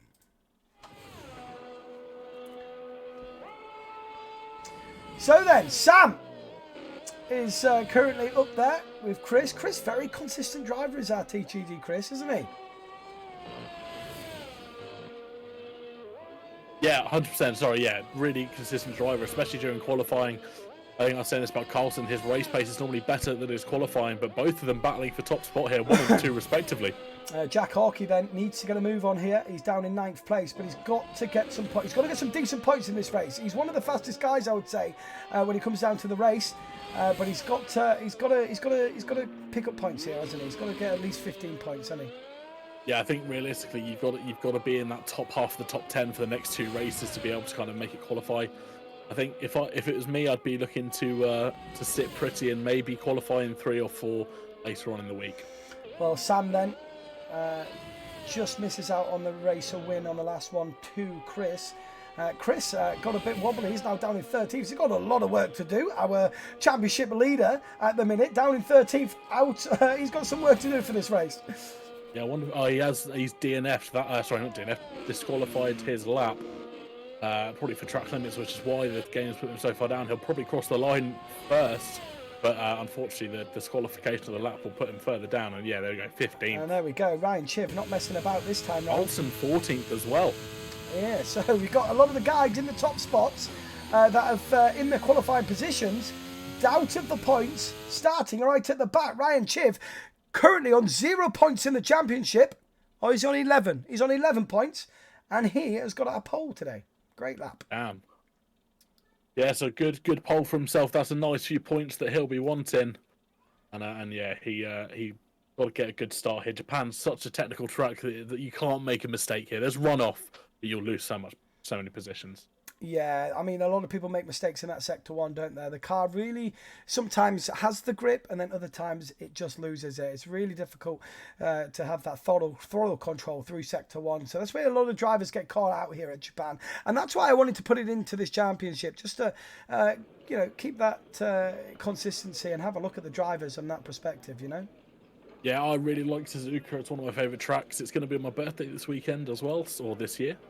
So I'll be watching that from Silverstone. Happy birthday, full traction mouse. Happy birthday, full traction. Yeah, I'm going to be sat at Silverstone, the Hilton at Silverstone, watching the British Touring Car, and the Japanese Grand Prix is on in the morning. Oh, that sounds absolutely magnificent. Is that what the Hilton at the track? Pardon? Is that the Hilton on the track? It's yeah. I have the corner suite overlooking the home finish, the start finish. You're gonna have to let me know how that is, because I really want to go there at some point with something going on. Yeah, no, I'll send you some videos and stuff. It's so the room I'm in on an F1 weekend, we got £250,000. No for way. an F1 weekend. Really? Holy moly! Yep. That's jokes, isn't it? Whew. So we got formation lap then, as we discuss how we are not rich, we can't afford the corner suite for this Formula 1 weekend at £250,000. I wish. Imagine that. Bloody Alpine, hit him up. Yeah, Alpine will sort me out next year, I expect. I'll have that one, please. So then, Ryan gets the pole, and he's going to take us round on this formation lap then, starting on the medium tyre. Let's have a little look to see what the tyre choice is for these drivers. Everyone in the top 4 starting mediums. Ice Brake starting on the softs. Jack Hawkey on the softs as well, along with Oyster in the Ferrari.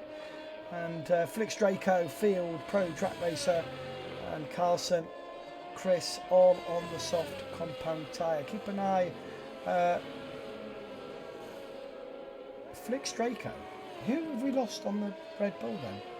Oh, we've lost Lit and we've lost one we're giving with the G. I can't remember who it was. Someone's missed. Oh, who's changed cars? Oh, Oliver, Xbox Oliver. No, they shouldn't be changing cars, because that's going to screw up the points, isn't it? No, it'll keep their points. Oh, will it? Okay, cool. I was going to say, but Draco wasn't in the Red Bull. Someone else was in the Red Bull, wasn't it? Draco was in the McLaren. Yeah. I'm trying to think who was in the Red Bull that's changed. No, it was Jack Hawkey. Jack Hawkey. Yeah, he's gone to the Mercedes. Mercedes. You watch now. Interesting. You watch, he'll do well now. He's out of that Red Bull. Oh, Ryan Chiv has binned it on the formation lap. Formation lap. Calm it down, Ryan. You've got to get some decent points here, mate. Yeah, because the other McLaren was Gracious Bear, who's left. Right. Okay. That's where that change has happened. That's a shame. It is a shame. But more chance for these guys to get points. Only 5 drivers don't get points in this race. And of course, we do get a few DNFs, which is just natural in this sort of race and this sort of qualifiers. But the Williams driver then has to somehow get through the field after his little spin on the formation. Like his tyres are going to be extra warm on the start of the race. Might get some better grip now. You never know, and that's what you kind of want from the launch anyway. It's not a long run down into turn 1 here, and it is all downhill. Alrighty then, let us get this underway. TK, you can take this one, my man. Here we go then. Everyone lining up in their grid positions. We see Zed 92 just pulling to the front of the grid. He's at the wrong angle though. This could really impede him. He's facing away from his competition.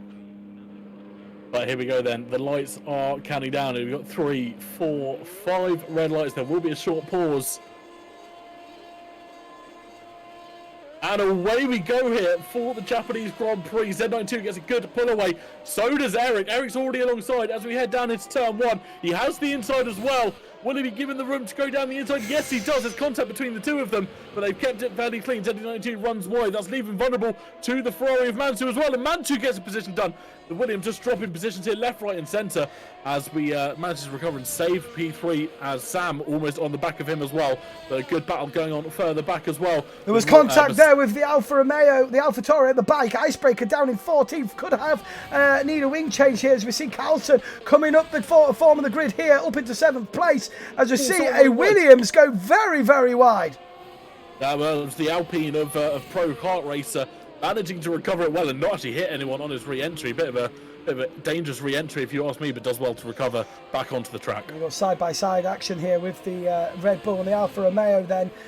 Chris, our championship and leader in this event, is fighting with Jay Field. Oh, and they both go wide, and this could be terrible stuff for them, and they've got to calm it down here. It's just the start of the race.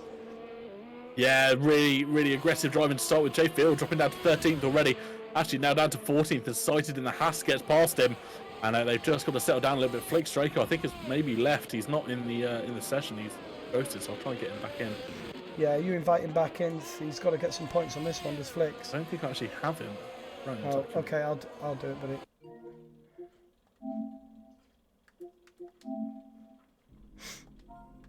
But Oster is in the pit, the Ferrari in the pit, gets a 3 second for track limits and is in for a front wing change. Eric gets the fastest lap of the race as Zed's had a spin actually. He's down quite a few positions. He's down to P13, spinning at turn 1. So our pole position has spun all the way down to P13 as Jay Field gets past Pro Track Racer into P11. But Eric takes over the lead of this race, having pressure now from the Ferrari of Mansu. This could get very, very dicey in the next few laps. It does get a little bit hot-headed, these races, because, you know, there's a lot of pressure on these guys to get a position in the championship. And a few of these guys that I'm seeing that would normally be up there when it comes to my lobbies or something like that, they're struggling out there tonight. But they've got to make sure that they finish all 4 races so they've got another chance. They can't just leave and not, because we're not going to get another chance to get in. Yeah, so we've got some ticket verdicts in. So it's 5 second penalty to Z92 for causing collision. So that will impact him, and it's a 5 second penalty for LITFL, the driver that did leave, for also causing it. Yeah, and we got yellow flags then in sector 2. Eric just holding off Mansu. Mansu is I'm really impressed with this Ferrari driver. He's up there all the time, and he's just ultra clean. Yeah, really, really solid driver and always near the top of the table. Indeed he is. Sam then looking very saucy as well in 3rd place, sticking with this front pack as they come filtering through sector 1. And what a view it is when you take that view there. Oh, the Alfa Romeo getting close to that rear diffuser of the Ferrari and just about avoiding collision. But that view going through that section is beautiful, isn't it? Yeah, especially when you get the helicopter cam around here. It's such a nice view of seeing the track as they weave through sector 1. Yeah, you're right about that Alfa Romeo. You could almost smell the exhaust gases coming off of the Ferrari in front of him as he got so close. Yeah, and Eric defending very well, but he's brought all of these guys from all the way down to 6th place fighting. Basically single file, as you can see there through this camera view. They're very, very close together at this stage of the race. Yeah, there's effectively 2 positions on this track that you can overtake. You've got the long run down here after Spoon Corner, or Spoon Curve rather. You've the double left-hander, you've got the long run down which doesn't have DRS, or you've got the home straight which does have DRS. And they're the 2 main overtaking spots on this track. Yeah, it's a couple of things that people get caught out by. It's this left-hander right here. You get a few of them going flat out side by side through the section. It's a very squeaky bum moment time there, but it can be done. But it's very brave to do so. Yeah, very, very brave to do so, especially the wet. I've seen it done, but I certainly wouldn't want to be doing it on the regular. I tell you what, though, the Aston Martin gets an absolute fantastic exit out the last turn. Jack Hawkey's retired. What's that? He's retired in the pits. He's retired in the pits. Jack Hawkey's had enough. Maybe that's damage. I don't quite know. Flix Draco, if stewards are here, can make a note of that. He is not driving. It is a ghost. But Jay Field gets passed by Icebreaker Nick for 8th position as well. There's still a yellow flag in sector 1 for Jack Hawkey's car. Carlson's looking very racy indeed on those soft compound tyres. Really putting that McLaren under pressure. Is he going to have a little look? No, he doesn't. He filters through back there. And he's going to have to wait and bide his time here. But he's in a great position, is Carlson. He's up into 5th place after a terrible qualifying session. Yeah, I think the only issue he'll have is on those soft tyres, he's got to make them last while he can. He gets a beautiful move down the inside of the McLaren into the hairpin, but he's got to make those soft tyres work for the lifespan they'll have, probably another 2 laps or so. So Sam then, in third place, just dropped off a little bit, just about in the DRS zone still, but Carlson is coming through on those soft compound tyres. He's not going to fight this, has he, TK? No, I think if you're Sam right now, you let this move pass, and then you think ahead. You'll have the lighter car and the faster tyres in the second half of this race, and that's when you've got to get the business done. And we've got a position change for the lead of this race, the Ferrari, which is turning out to be one of my favourite drivers of this championship tonight.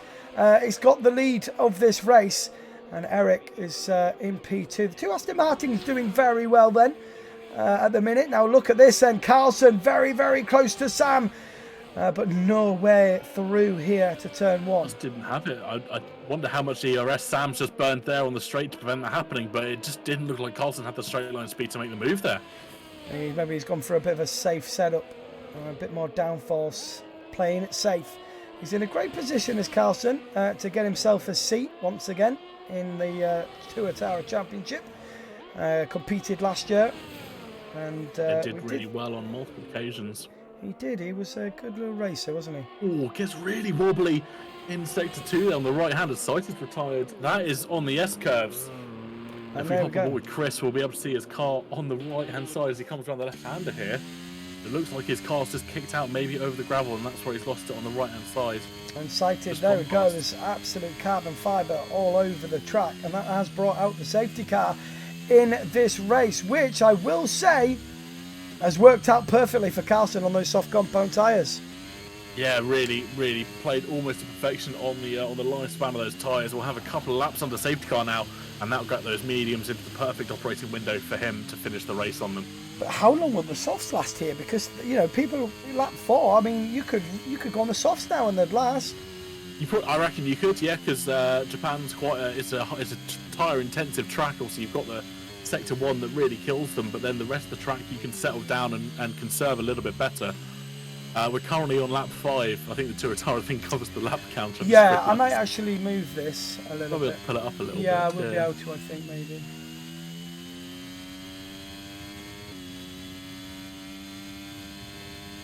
Yeah, we're going to have to change that, aren't we? Yeah, well, what if we put it at the bottom instead of the top? There we go. That's a lot better. Yeah, we'll put it there, guys. We'll have to work that out. I'll sort that. What I might do is we might cut off this green bit and just have the Tuatara in the middle bit at the top. Yeah. Cut that green bit out. Yeah, all of this will be a great feedback, guys, for when we go into the actual championship, which starts next Monday. Of course, we've got 4 days of qualifiers. Monday, Tuesday, Wednesday, Thursday. Each day has 20 drivers competing, trying to get into this championship. Yeah, it's going to be a really tight. Someone in the chat saying, "What's up with Carlson and these perfect strategies?" Carlson's absolutely bossing the strategy. I'm really shocked at Jack Hawkey. Yeah, I don't quite understand the retirement. Maybe technically nothing said they have to finish the race to qualify for 3 and 4. But I doubt that's the case. Maybe there's rear wing damage or something like that. Yeah, it is on standard race conditions, guys. The standard and standard. Only the best will qualify. Could be really good championship when it starts. Absolutely correct. I can't wait to commentate this. This is obviously season 2 that I'm commentating on this league, and it was fantastic round 1 or the season 1. Season 2 is looking even better. It is indeed, and you've got me joining you in the comms box as well this year, so you'll get to save your voice. My voice. Yeah, I think I did 1 round with Rich, and then every other round apart from 1, I was by myself. Yeah, but this year you've got me joining you in the comms box. We've got full Tuatara sponsorship, full Tuatara overlay, stream, everything going on, and some great prizes to win as well for the championship leaders and winners, 1st to 3rd. At least give myself a Tuatara top. I'm already on that, mate. Ooh, lovely. That was going to be a surprise, you little shit bag. Sorry. But there you go. Right. What is it again? 4, 5 times XL? Yeah, fat shit. Fat bastard sizes. Fat bastard sizes. Alright, here we go. So, Mansu then has pitted on the softs. Eric's on the softs. Sam's on the softs. Carlson has pitted on the medium competitor. He's down in 6th place. But did he have to wait a little bit? He might have had to wait for Eric because he was... Yeah, maybe I think the double stack came in. Yeah, the double stack slowed him down a little bit. Now down in 6th place. But, yeah, he's looking good as Carlson. But I've got to say, this Mansu guy, I like it. He deserves a win. Does Mansu, doesn't he? He's driven well the last few races, and we'll see what happens over the next couple of laps here. You know, I think he's just going to hold it. He's on the soft tyre now, which will make it to the end. So you'll be able to sign up to qualifier 3 at the end of tonight, and after at the end of tomorrow, you'll be able to sign up to qualifier 4. Yes, and I'll be doing some qualified graphics. I've got an idea of what I want to make, so we'll have a look. Ooh, saucy. I'm still learning Photoshop, which is the interesting thing, but I've got some ideas. Yes, so the only way people can qualify one and re-qualify is if you've qualified for qualifier 1, but you've raced all 4 races. If you don't race all 4 races and you leave early, you cannot re-apply to a qualifier for 3 or 4. So that's why we open up qualifier 3 at the end of tonight, because once you've got those 5 drivers, you can then open it up and guys can qualify, sign up again to try and qualify for 3. But you've got to finish all 4 races. You can't be, yeah. I've said it a few times now. Safety car in this lap. 2 stewards are off for their own league race now, so tickets will be sorted after the next. Well, safety car in this lap then. The Ferrari's going to take us away. It will indeed. He's got to get a good restart here. See what he can do. He's holding the back and he goes at the last turn. Keeps it wide, keeps that speed, but Eric is right on the back of him. Will he get the slipstream down the home straight? Where's he going to go? Is he going to go left or going to go right? Goes to the right, which will become the inside. Does decide to back out though before trying to go too wide around turn 1. Yeah, very smart there. Move. Very smart from Eric, because they both all filter through sector 1, and the Alpine there gets a move done on the Ferrari out in the background. But we're still riding on board with the race leaders here as the Aston Martin's putting the Ferrari under immense pressure, trying to get through, trying to put him off. Is the Aston? It's a very difficult sector. Is sector 1, and the Aston is doing everything he can to put him off even more there.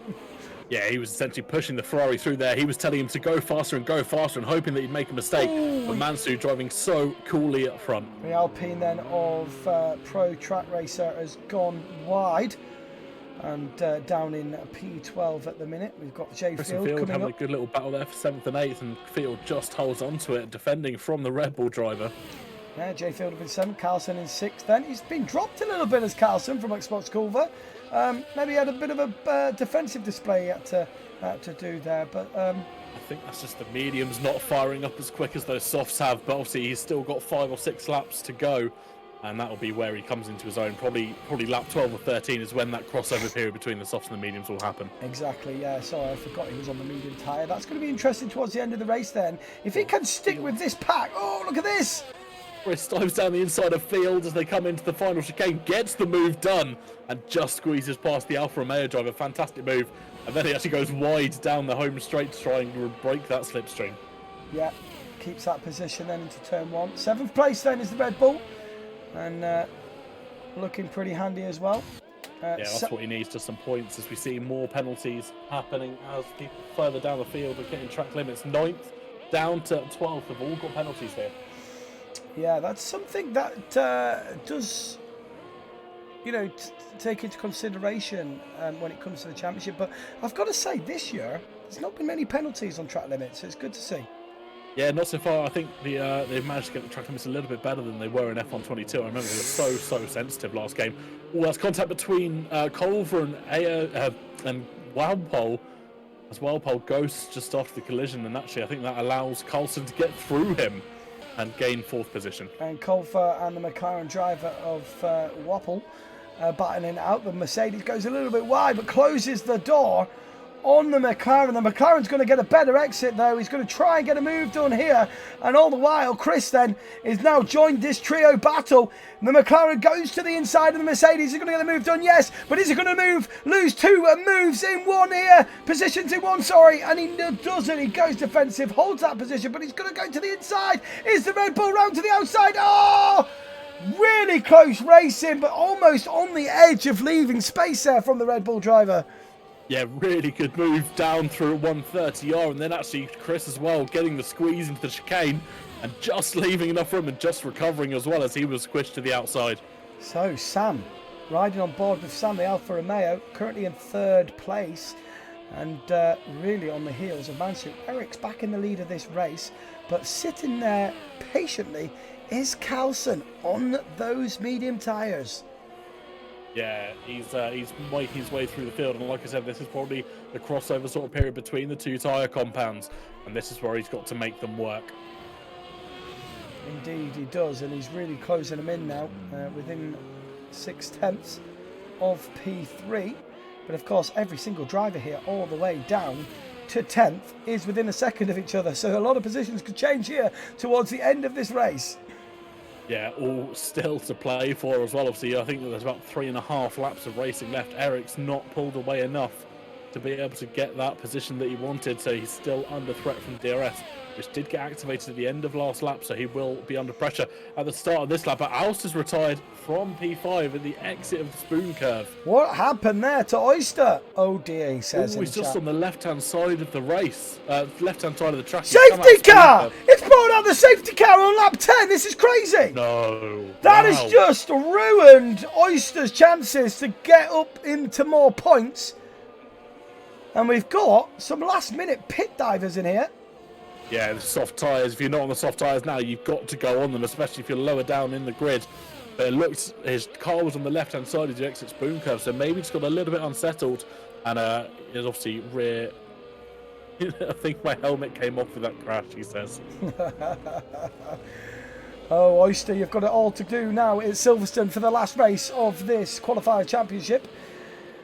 But still, a couple of laps left here, and the safety car has been brought out. Very unusual to come out at this time of the race with only 2 laps. It's going to be in this lap. You know, you've got to have 2 racing laps, so it's going to be in straight away. So the Mercedes, the AlphaTauri, and the Alpine of Pro Kart Racer has to get a move on here. Yeah, 100%, and it's going to be interesting that he's just got to pull back. He's only a couple of positions off the points here, but that penalty could hamper him later on in the race, as will the one for Z92. I've got to say, Ryan Chiv, normally a very, very clean, nice driver. He's not done well out there tonight, has he? Bless him. He's not had a great afternoon, and I think we will see him potentially in qualifier 3 or 4, and I hope for his sake that he'll be up in that top 5 a lot more, because he's a really good racer. He is indeed, but it's just not been his night. But as long as he completes the 4 races, he can get another chance in this. Along with Jack Hawkey, another guy that has surprised us out there tonight. Not been his night either, but of course he will get another chance if he does finish the 4 races. Yeah, 100%.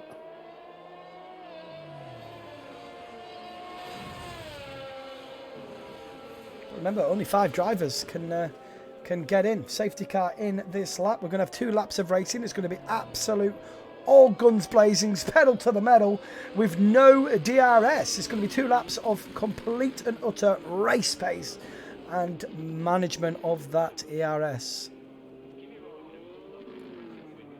Quali 3 will be on Wednesday and Quali 4 will be on Thursday. So we've got Monday, Tuesday, Wednesday, Thursday, every night, 6:30, battling it out for the top 5. And here we go.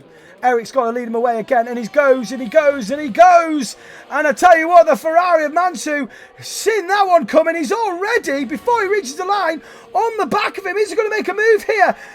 To the outside he goes. Oh my God, the last few laps and the 2 leaders come together. That was crazy racing from them 2. I was about to say, is that very smart with 2 laps to go to be going side by side? Take the points. Sam inherits P2. Carlson up to 3rd.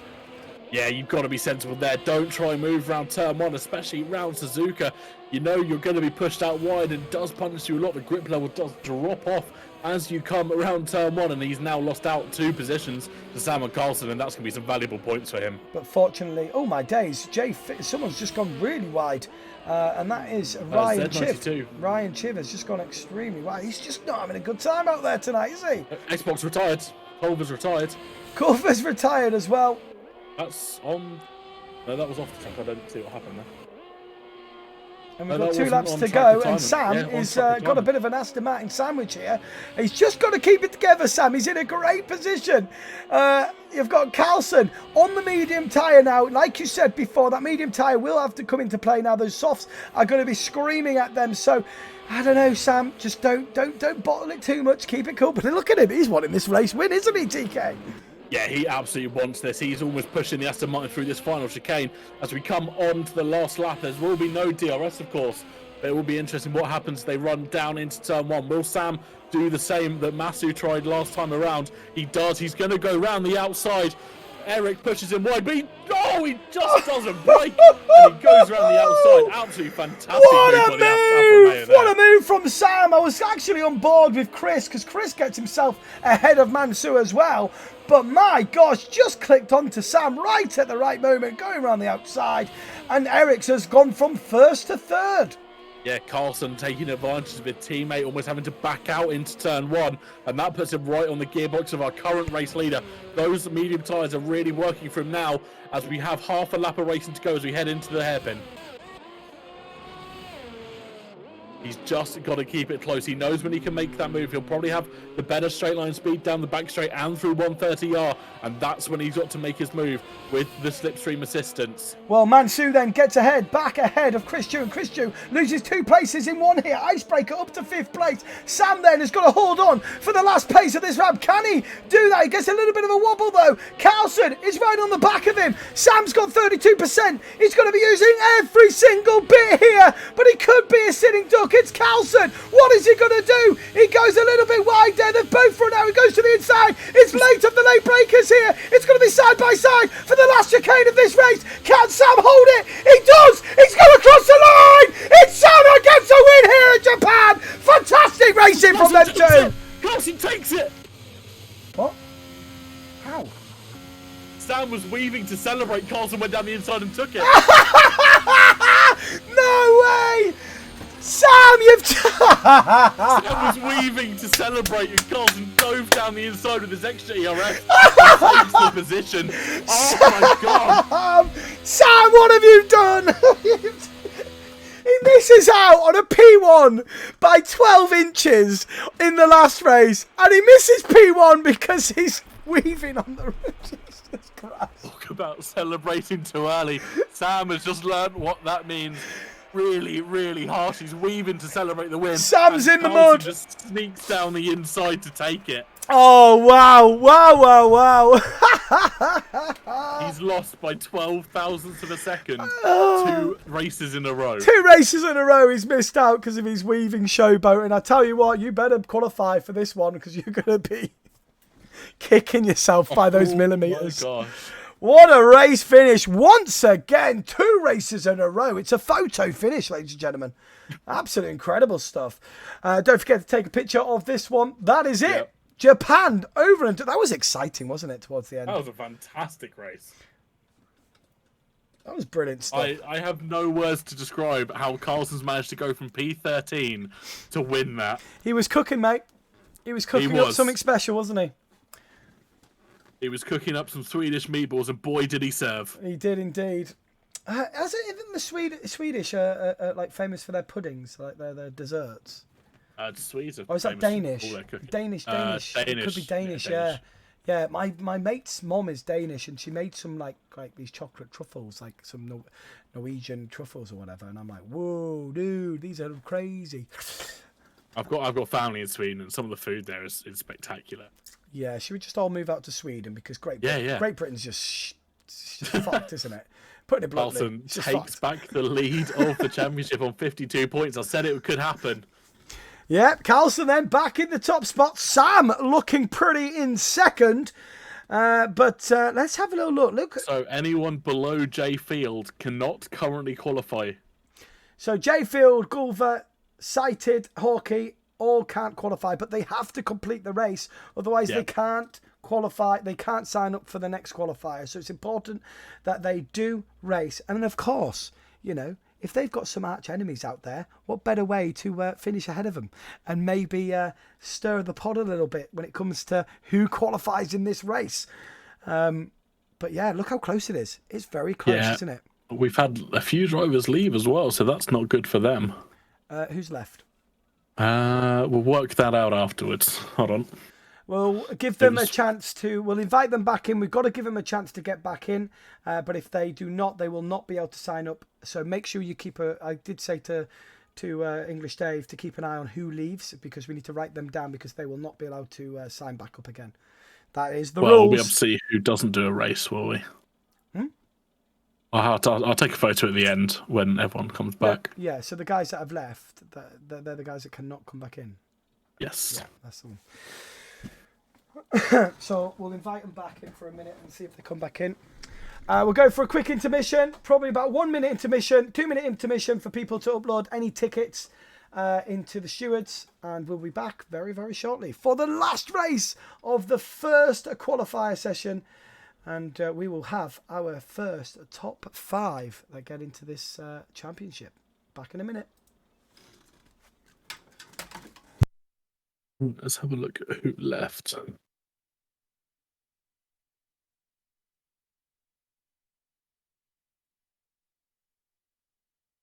Right, what's that? Manzu, Eric, ABFC.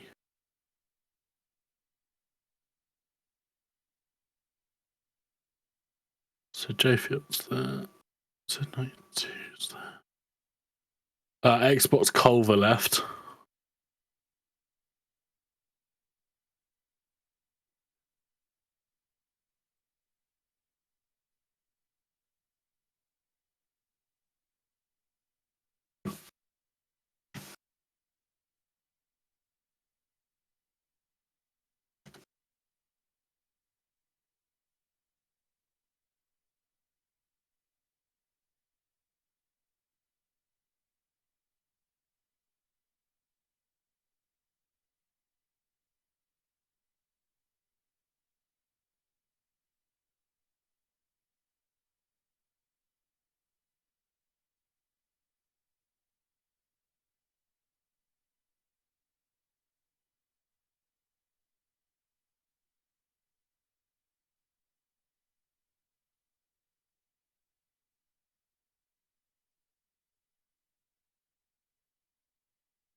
TK.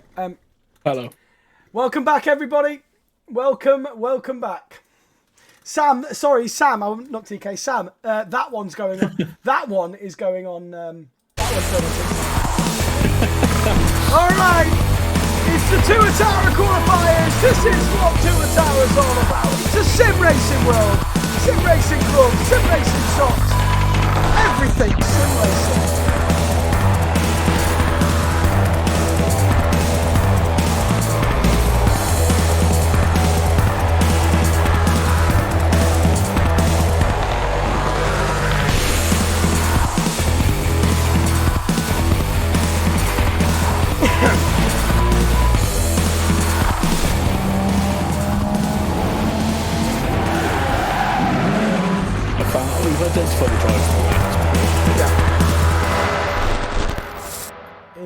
Indeed. So only 13 drivers are competing in this last. Mad respect for Jack Hawkeye. I think you've lost my camera. I have, mate. Yeah, it's completely gone as well. Lost signal completely. Hold on. Let me do this. Jack Hawkeye, 0 points. He's got no chance of qualifying in this, but he is racing because he wants a chance to qualify again. And that's what it's about. This is why you've got to make sure that you finish the 3 races, because he can now sign up to qualifier 3 because he's completed the 4 races. He's in here. Show me. Good. Yeah, you're back, baby. You're back. Lovely. Baby. Okay, then. The guys that have left the session, they will not be able to re-qualify for any of the events. It's just driver etiquette, guys. You know, we started out. 20 drivers checked in. We started with 17, and now we're down to 13. The 5 drivers, man. It's very silly from you guys. You've got to be racing those 4. You've got another chance to get in. But mad respect to Jack Hawkeye, currently on 0 points, but still here for the last race, and that's fantastic. Well, there's 3-4 drivers that can't qualify in this race, and they're still here. So that's what it's about. That's what it's about. And that really gives me hope that they'll qualify well in the next kind of 2, 3, or 4. Yeah. Have we lost Ryan Chiv? Is Ryan Chiv still in here? I believe so. Good. So he's another one that can't. Oh, he can qualify still. He can, he yes. He can, yes. Ooh, interesting. Could he snatch it in this last race? Ooh. It's all to play for. I think the only driver that is safe is Carlson. Carlson is safe? I believe so. Wow. Currently sat on 52 points, and if I remember correctly, he's theoretically safe. Perfect. Right, so yeah, Carlson then. But don't forget, though, guys, if you win this championship, you have the first pick of the car. So it's all that to play for as well today. So in the top 5, we're going to be racing it out now to see, 1, qualify, and 2, the higher up you go, the better car choice you get. So let's get into the gameplay. All right, 13 drivers then. Sam is looking good here at Silverstone again. But don't worry, guys, he won't win the race. He'll let someone pass him by 12 inches. If he loses out by milliseconds again, I'm going to laugh. I tell you what, after a terrible first race, he's really turned the screw, hasn't he? Yeah, he's really come back, and I think maybe no showboating this time around, and you'll be absolutely fine. Jack Hawkeye not messing about, up into 5th place. He's going to try and make a statement, I think, on this one, isn't he? He's got the ability to qualify for this event, for this championship, hasn't he? Yeah, 100%. And he's just got to keep himself nice, cool, calm, and collected, and he'll do well. Yeah, so Mansu then, down in 9th place. Let's see who actually comes across the line with a valid time. Carlson, championship leader, in 2nd. Now in 1st, swapping places with Chris. Chris looking good. Ice break is invalidated. Yeah, retires from the session as well, unfortunately.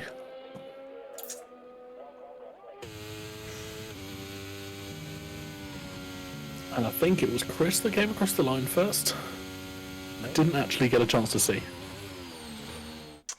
It's not really about that. It's a 125.1, 125.1, 191, 125.3, 125.6, 125.8. These boys are so close, aren't they? Well, top 9 all within a second there, and actually the top 2 within milliseconds. Brilliant stuff. Fantastic. Right, here we go then. It's the last race. The last race of the first qualifiers tonight. Well, we will be back tomorrow again at 6:30 for qualifiers 2. And of course, after this race is finished and concluded, we will have our first 5 drivers that will be posted on our social medias platforms on sometime this evening. Sometime this evening, yeah. Once all the stuff has been done. Chris is a Leclerc fan, and he is a quali merchant like him as well. Go on, Chris. Well, Eric, you're in a great position, mate. Get those points in. Hello, Joshua. Welcome in, guys. Welcome in. Last race. Here we go. It's been a great evening. Really has. Yeah, absolutely fantastic racing so far, and obviously home of Grand Prix racing to finish. Exactly. And I tell you what, though, like,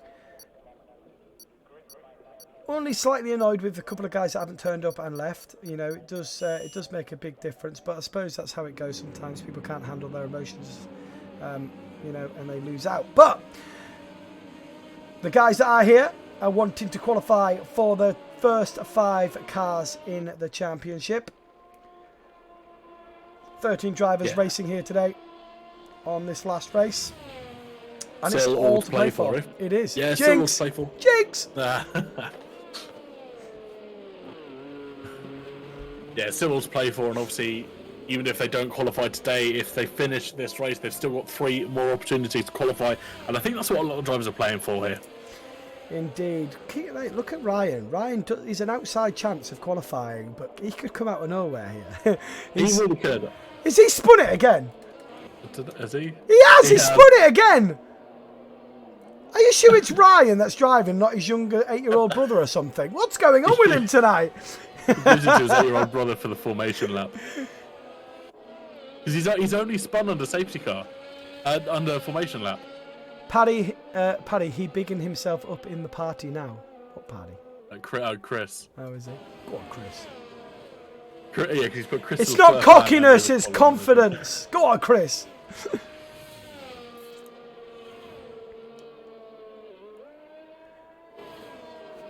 We'll see how he does. He's got he's got very fast drivers behind him as well.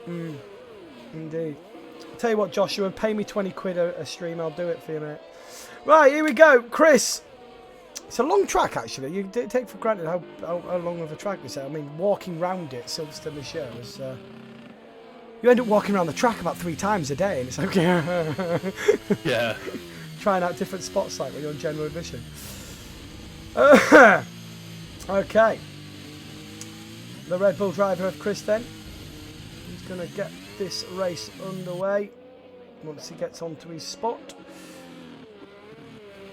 Keep an eye on Pro Kart Racer. He'll be last to join the grid spot here. Well, I say that as him and Icebreaker Nick are getting very close together on the formation lap. As he pulls into his grid slot here. Lovely. Take it away. Alrighty then.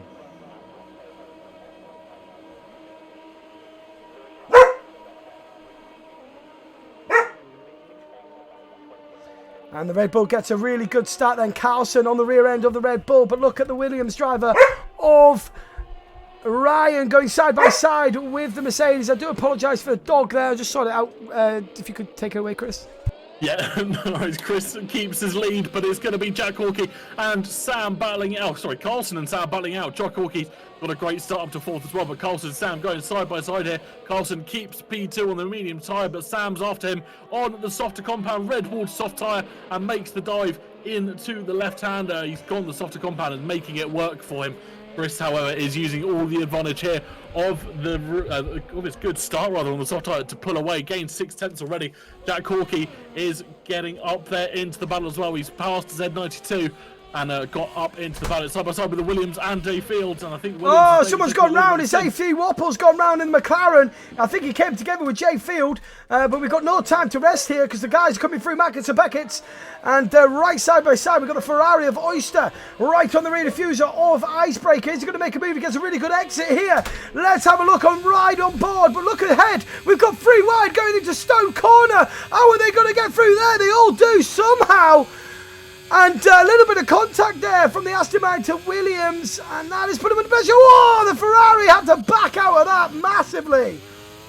Yeah, collision between the I think the Aston Martin and the Alfa Romeo allowed the Alfa Tauri to dive through the middle, and a really good opportunity there for Nick to make 2 positions up. Indeed, you've got the top 4 then covered within a second, and a bit of a gap to Jay Field in 5th. Can he get right back on the back of this pack? It's really important to stay with him. You don't want to be using too much of the ERS at this stage of the race, but of course you need that slipstream and the DRS train as well. Yeah, absolutely correct. I think my game's glitching out a little bit. It's saying Jack Hawkey's 1.5 minutes ahead of Jay Field. No, that's not correct. It's not, no. He's 8 tenths, 9 tenths behind Carlson in 3rd. Carlson in 3rd, Sam holding his position then in 2nd. And he's starting to put the Red Bull under pressure, only 3 tenths behind him. Yeah, it's a good drive so far. I think Alfa Romeo is it's actually quite close to our race leader, and this could be a good battle here. If Sam keeps his composure and doesn't celebrate too early, he could make a good pass here down the Hamilton straight. Oyster making his way back up the grid then up to 11th. Sighted got himself a penalty early on. And if we ride on board here, the Ferrari, the Williams gets a bit out of shape on the exit of Beckett's. And that's going to compromise his speed here down the hangar straight. And the Ferrari goes to the outside. Is he going to get the switch back? He gets the better exit. Is he going to make a move down into Club Corner here on the inside? No, he does not. He's still happy at this stage of the race just to filter in here.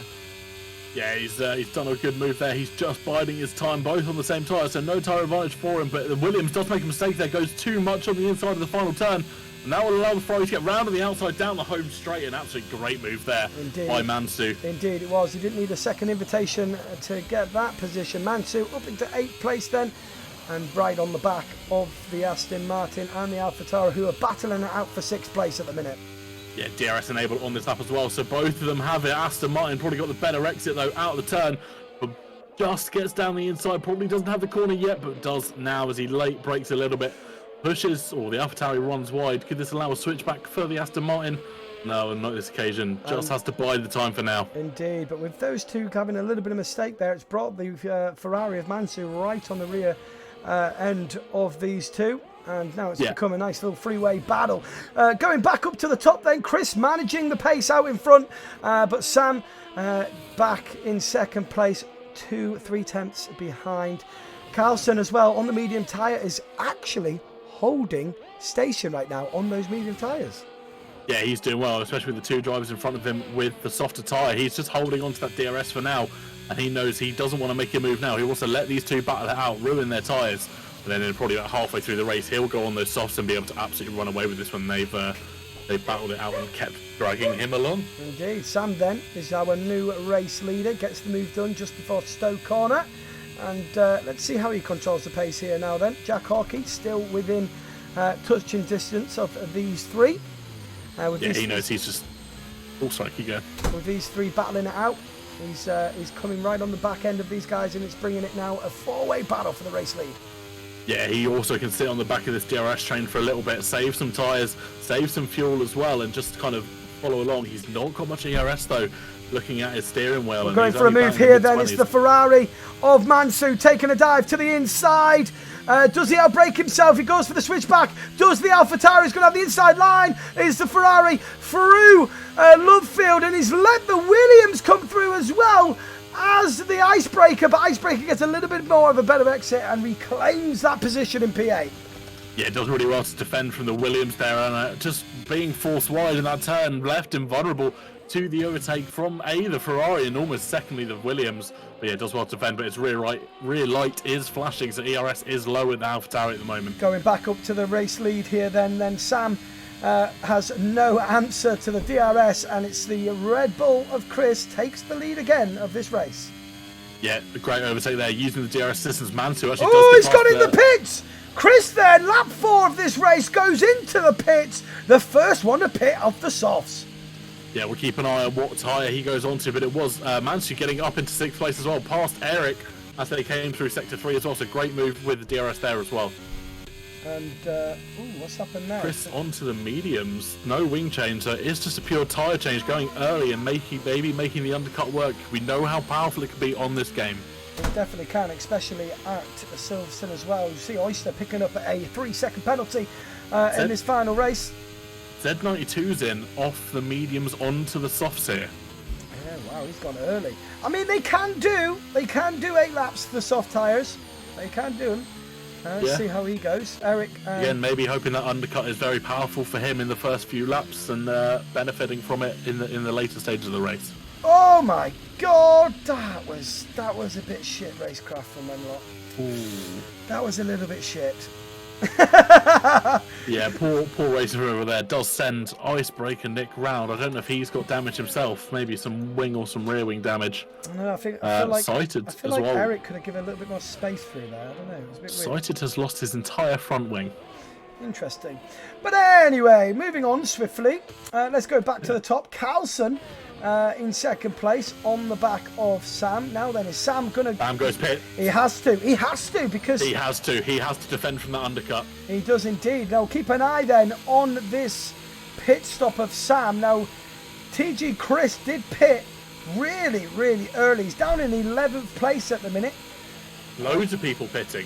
So yeah, well, it's around about the right time to pit off the soft compound tyre. It's got to be said. Lap 6 of 13 here then. And let's see. If Sam gets held up in the pit at all, I'll let you know what he comes out as. He's come out on the medium tyre, but let's keep an eye on. Chris coming round club now, round the final turn. How's the undercut worked then? It looks like, Chris is going to have this. The straight line speed coming into turn 1, and he gets the move done there. That's when the pass has happened. He has. The undercut has worked an absolute beautiful. Has nearly Chris. 2 seconds clear. Wow, great little choice to come in a lap earlier from Chris. Now up to 3rd place. Carlson on the medium tyre, still yet to pit. So effectively, TG Chris then in net P1 and did a great job on the undercut there. Yeah, fantastic choice to come in. Red Bull strategy proving very strong as always. But Sam will have the tyre advantage for a lap at the end of this race. He's got to hold on to that, but he doesn't want to warm them up too quickly in this outlap. That's where he's got to remain vigilant, not killing the tyres in these opening laps. He knows he can have the tyre advantage at the end, but he's just got to stay by Chris and not let that gap gain too much. It's almost up to 3 seconds now. I know, great job from Chris. But the top two then, still yet to pit. They went on the medium compound tyre. Carlson comes into the pits then. He's going to be quicker. And Auster does as well. Yeah, so they're going to be quicker on this stage. Auster gets a penalty for speeding in the pit lane. Oyster. Oh, Oyster. Oyster. So, let's see then. So, Chris then goes through club and on to the national pit straight. I think Oyster forgot that it's 37 miles an hour here in the British Grand Prix pit. Indeed. Let's have a look to see where Carlson comes out. Carlson's coming out of the pits now. Is Sam going to get ahead of him as well? Yes, he does. No! Carlson! Carlson jumps Sam going long on the mediums, and he's on the soft compound tyre now. So not only is the undercut worked here today on Sam, but also the overcut has worked. He's been done over twice. Carlson's come in a lap early on those mediums, if you look at it, because he would have normally come in about lap 7 instead of lap 6. He's come in at the end of lap 6, made that pit stop, so effectively he's undercut what the normal medium runners would be doing. Exactly that, and he's only 1.9 seconds adrift of Chris, who's on the medium compound tyre, with 6 laps left to go here. Can he manage those tyres, get in the slipstream, and see if he can get the race win here? Yeah, I think that's definitely possible. It's down to 1.6 now, as Carlson is absolutely flying on those softs. He's just got to get within that second range, and then he can start to play. Keep an eye on Ryan here. Remember, he's got to do well here. He's got to do well to try and qualify. He's currently in 5th place on the soft compound tyre, 2-lap-old tyres. It's going to be interesting to see if he gets top 5 here. Yeah, he's got to gain a fair bit of time up to Jack Hawkey. That top 4 have almost got a good gap from themselves here.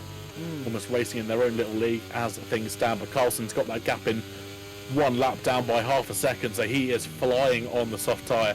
Jack Hawkey is really putting pressure on Sam as well, really on the gearbox of him. Looked to make a move, but just backed out of it. He did. Sam is starting to struggle at this stage of the race. Yeah, he's not having a fun time as things stand. No, it doesn't look like he's enjoying those medium compound tyres. Cited says retired in the pits. He decided that he wasn't going to be able to qualify on this occasion, but did want to finish the race. Yeah, so fair enough. play to Cited. He did race all 4 races. He will be able to re-qualify and sign up for qualifier 3. Yeah, he gave it a good shot. But Jack Hawkey, fair play to him. He can't qualify for this first 5 cars available slots. But he's in 4th place. Make that 3rd, because he's just made an absolute fantastic move on the exit of Cox, going through Magnus and Beckett's now. But has he made a mistake here? Because Sam's going to get the DRS. Yeah, great move coming through Magnus and Beckett's. You're right. Sam now has that DRS come down the straight. Goes to the left, pushes him around the outside, but the DRS is just so powerful and gets past before the corner even happens. Yeah, so a great little move from Jack Hawkey, but I don't think he was looking ahead of the track there and thinking, well, hang on a minute, we've got about a mile long straight here with DRS to do. So maybe we'll have to rethink for the next lap. The gap now between P1 and P2 is 1.2 seconds. Slowly but surely, he is bringing him in. However, the time he has reeled him in, will the tyres have gone off and we'll have nothing left? That's the question. Obviously, he came in that lap early, tried the undercut, which worked to get him ahead of Sam, and obviously has worked here. 3 seconds advantage on the Alfa Romeo behind him. But he's now got to get within DRS. I'm almost saying it's got to be this lap. He's got to get that time under a second as they head into lap 10. Indeed they do. Now he's just within a second now. So he's going to get the DRS if he just holds it through this section. He's out here at the moment. He's just over that second, but the detection line comes at the entry to Maggotts and Beckett's after the first left-hander. Eric and Pro Kart Racer come together, and Eric's got to go for it here. He's got to get himself in the points because he's on the cuff of whether or not he'll qualify for these top 5, and he's lit up the rears on these medium tyres. And we see Mansu now battling it out with the Williams driver Ryan Chiv, and he's got to get himself some points as well. Jack Hawkey and Sam swapping places again, and this time round Jack Hawkey gets the move done to hang it straight. Yeah, decided to hang it back and just wait for that DRS assistance, and does get the move done sensibly. Carlson gets fastest lap of the race. He's now well within DRS territory, half a second or about 6/10 between him and our current race leader. Is on the better tyre, but only probably for another lap or so before Chris's mediums start to become the more favoured tyre. So I think it's got to be a move. He's got to at least stay within DRS for the next 3 laps. He's got to use the tyres now to just stay within the slipstream, save his ERS, and try and mount an attack later in the last lap. That's the only way he's going to win this. If he stays out ahead, he's going to burn his ERS while his tyres are in good condition, and he's going to have no grip coming towards the end, and he's just going to get overtaken, and that'll be a P2. But whether or not he finishes first, second, or DNFs, Carlson has qualified for this for the race. But whether or not he finishes first and gets that first pick of the car is down to this race.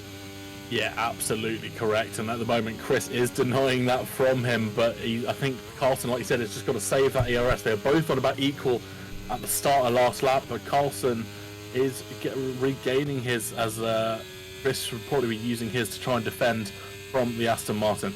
So Sam then having another go around Jack Hawkey. These guys have been swapping positions for a couple of laps now, maybe 3 or 4 laps swapping positions. So great little battle between these two. Very clean driving, very smart driving from these two. But who's going to be the guy ahead when it comes to the checkered flag? I mean, who knows? Could be anyone. Yeah, no idea. Cross the line with 3 laps to go here, and obviously this is probably the crossover point for the medium and the soft tyres in terms of this stint. Yeah, so Eric looks like he's going to be out of the points unless we see some comings together on the last few laps. He's got to keep it driving on the track, does Eric? Try and pick up maybe a mistake. We've got 3 drivers here. We've got a bit of a Ferrari sandwich, which is strange because it's saying... no, that's an Alfa Romeo. Then there's a Ferrari. Sorry. My bad. You're looking at the colours on the map, were you? Yeah, I was, yeah. Yeah, that's normally how I guess who's where at some point, so... We're still watching Carlson as I'm watching Carlson as he's still just holding on to the back of Chris. He's got the time down to about 4/10 here. He's not trying anything. He's rebuilt his ERS up to about 50%. Yeah, and I we'll see think what. Chris has done the same, you know. No, Chris is No, still he's sat on 19. about 14%, 19, something like that. I think he's listening to us. I think Carlson can hear us. I think he's listened to our advice. He is. While he's using that DRS. He doesn't while use his the DRS. tyres are good, just stay in the slipstream and save the RS. And then he's been listening. He's been listening to the Master of Strategies, hasn't he? You know? Yeah, yeah. You know, patty pat. You know, just saying. Hey, you know what it's like? I'm rubbish at qualifying. It's the race conditions I'm a lot better with. Yeah, 100%. I was saying this when we first started the stream, but Carlson might not qualify well, but his race pace is absolutely insane. So no matter where he is, I think Kart Race was DNF'd on the exit of this turn. And you'll see him on the right-hand side. Yeah, his car just disappeared, so he's obviously just headed off there. Not quite sure what's happened there. So the battle for the podium, last spot of the podium is still on between Jack and Sam. Sam, though, running at 65% ERS, all going through the same sort of strategy right now on the last few laps. We're on the penultimate lap then, and Chris is leading the way still. Carlson's still sticking with him here. He's doing well, is he? Look at this. He's going to get it, isn't he? Carlson's planning his attack for probably lap 13 and probably that last straight as well. Because what he doesn't want to do is go through before Maggots and Beckett's and not be that second clear and then have Chris come back at him with the DRS later on down that straight, because it's so powerful down there. Exactly. He's got the DRS again, and like you say it once again, saving that DRS. Ooh. Oh! Going for it. He's going for it. He's like, bugger it, I'm doing it now.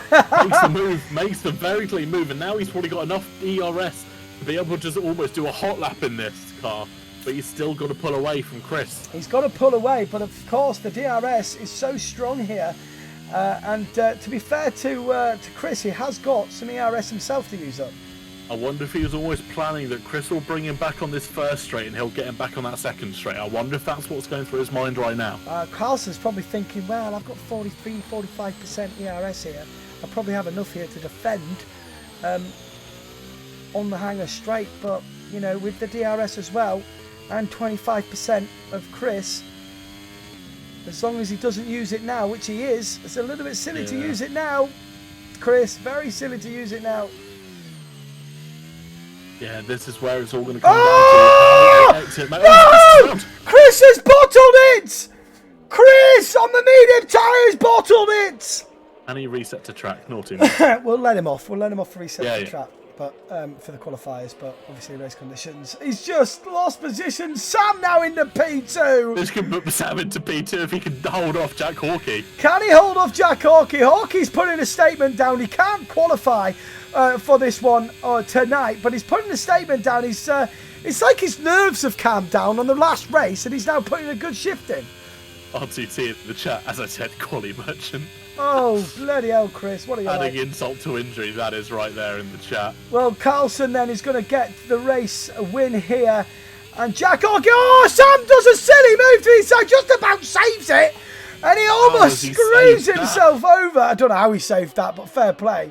Carlson then gets the race win here. Jack Hawkey putting a big statement down for when he re-qualifies, tries to re-qualify for these positions. Sam then does just keep it. Just about keeps it for P3. Chris in P4. Ryan in P5. J Field in 6th. Mansu in 7th. Wapple in 8th.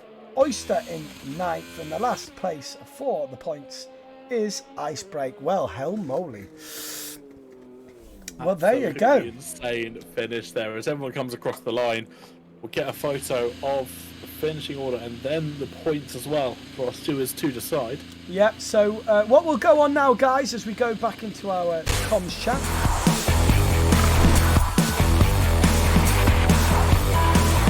And what we're racing for is Tuatara. It's a fully sponsored event. Tuatara Championship. First place gets themselves the full grid package.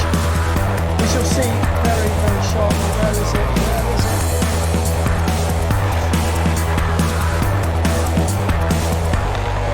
Pedal grips.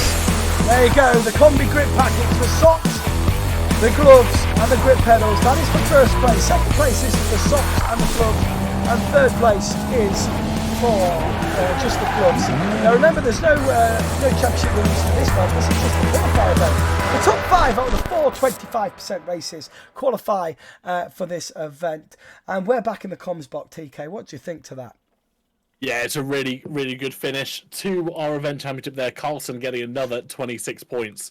So he's won 3 out of the 4 races, all with fastest lap as well. So yeah, definitely putting down a little bit of a mantra that he will not be beaten in this. Indeed. So I think he does. I think he hasn't really been involved with Carlson into much instance tonight. So he's. I feel like he's going to be the one that wins the top and gets the first choice of his car.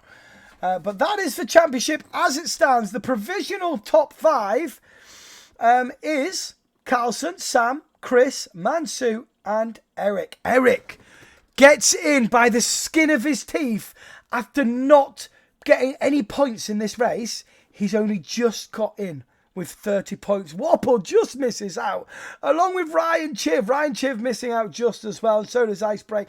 Everyone that's not qualified today does have a second chance to qualify in the qualifiers 3, which will open up once we get the final decisions in for the top 5. But that is your provisional top 5 for the first 5 seats of the championship. And we move on to tomorrow as well for the second. And then there'll be qualifier 3 and qualifier 4.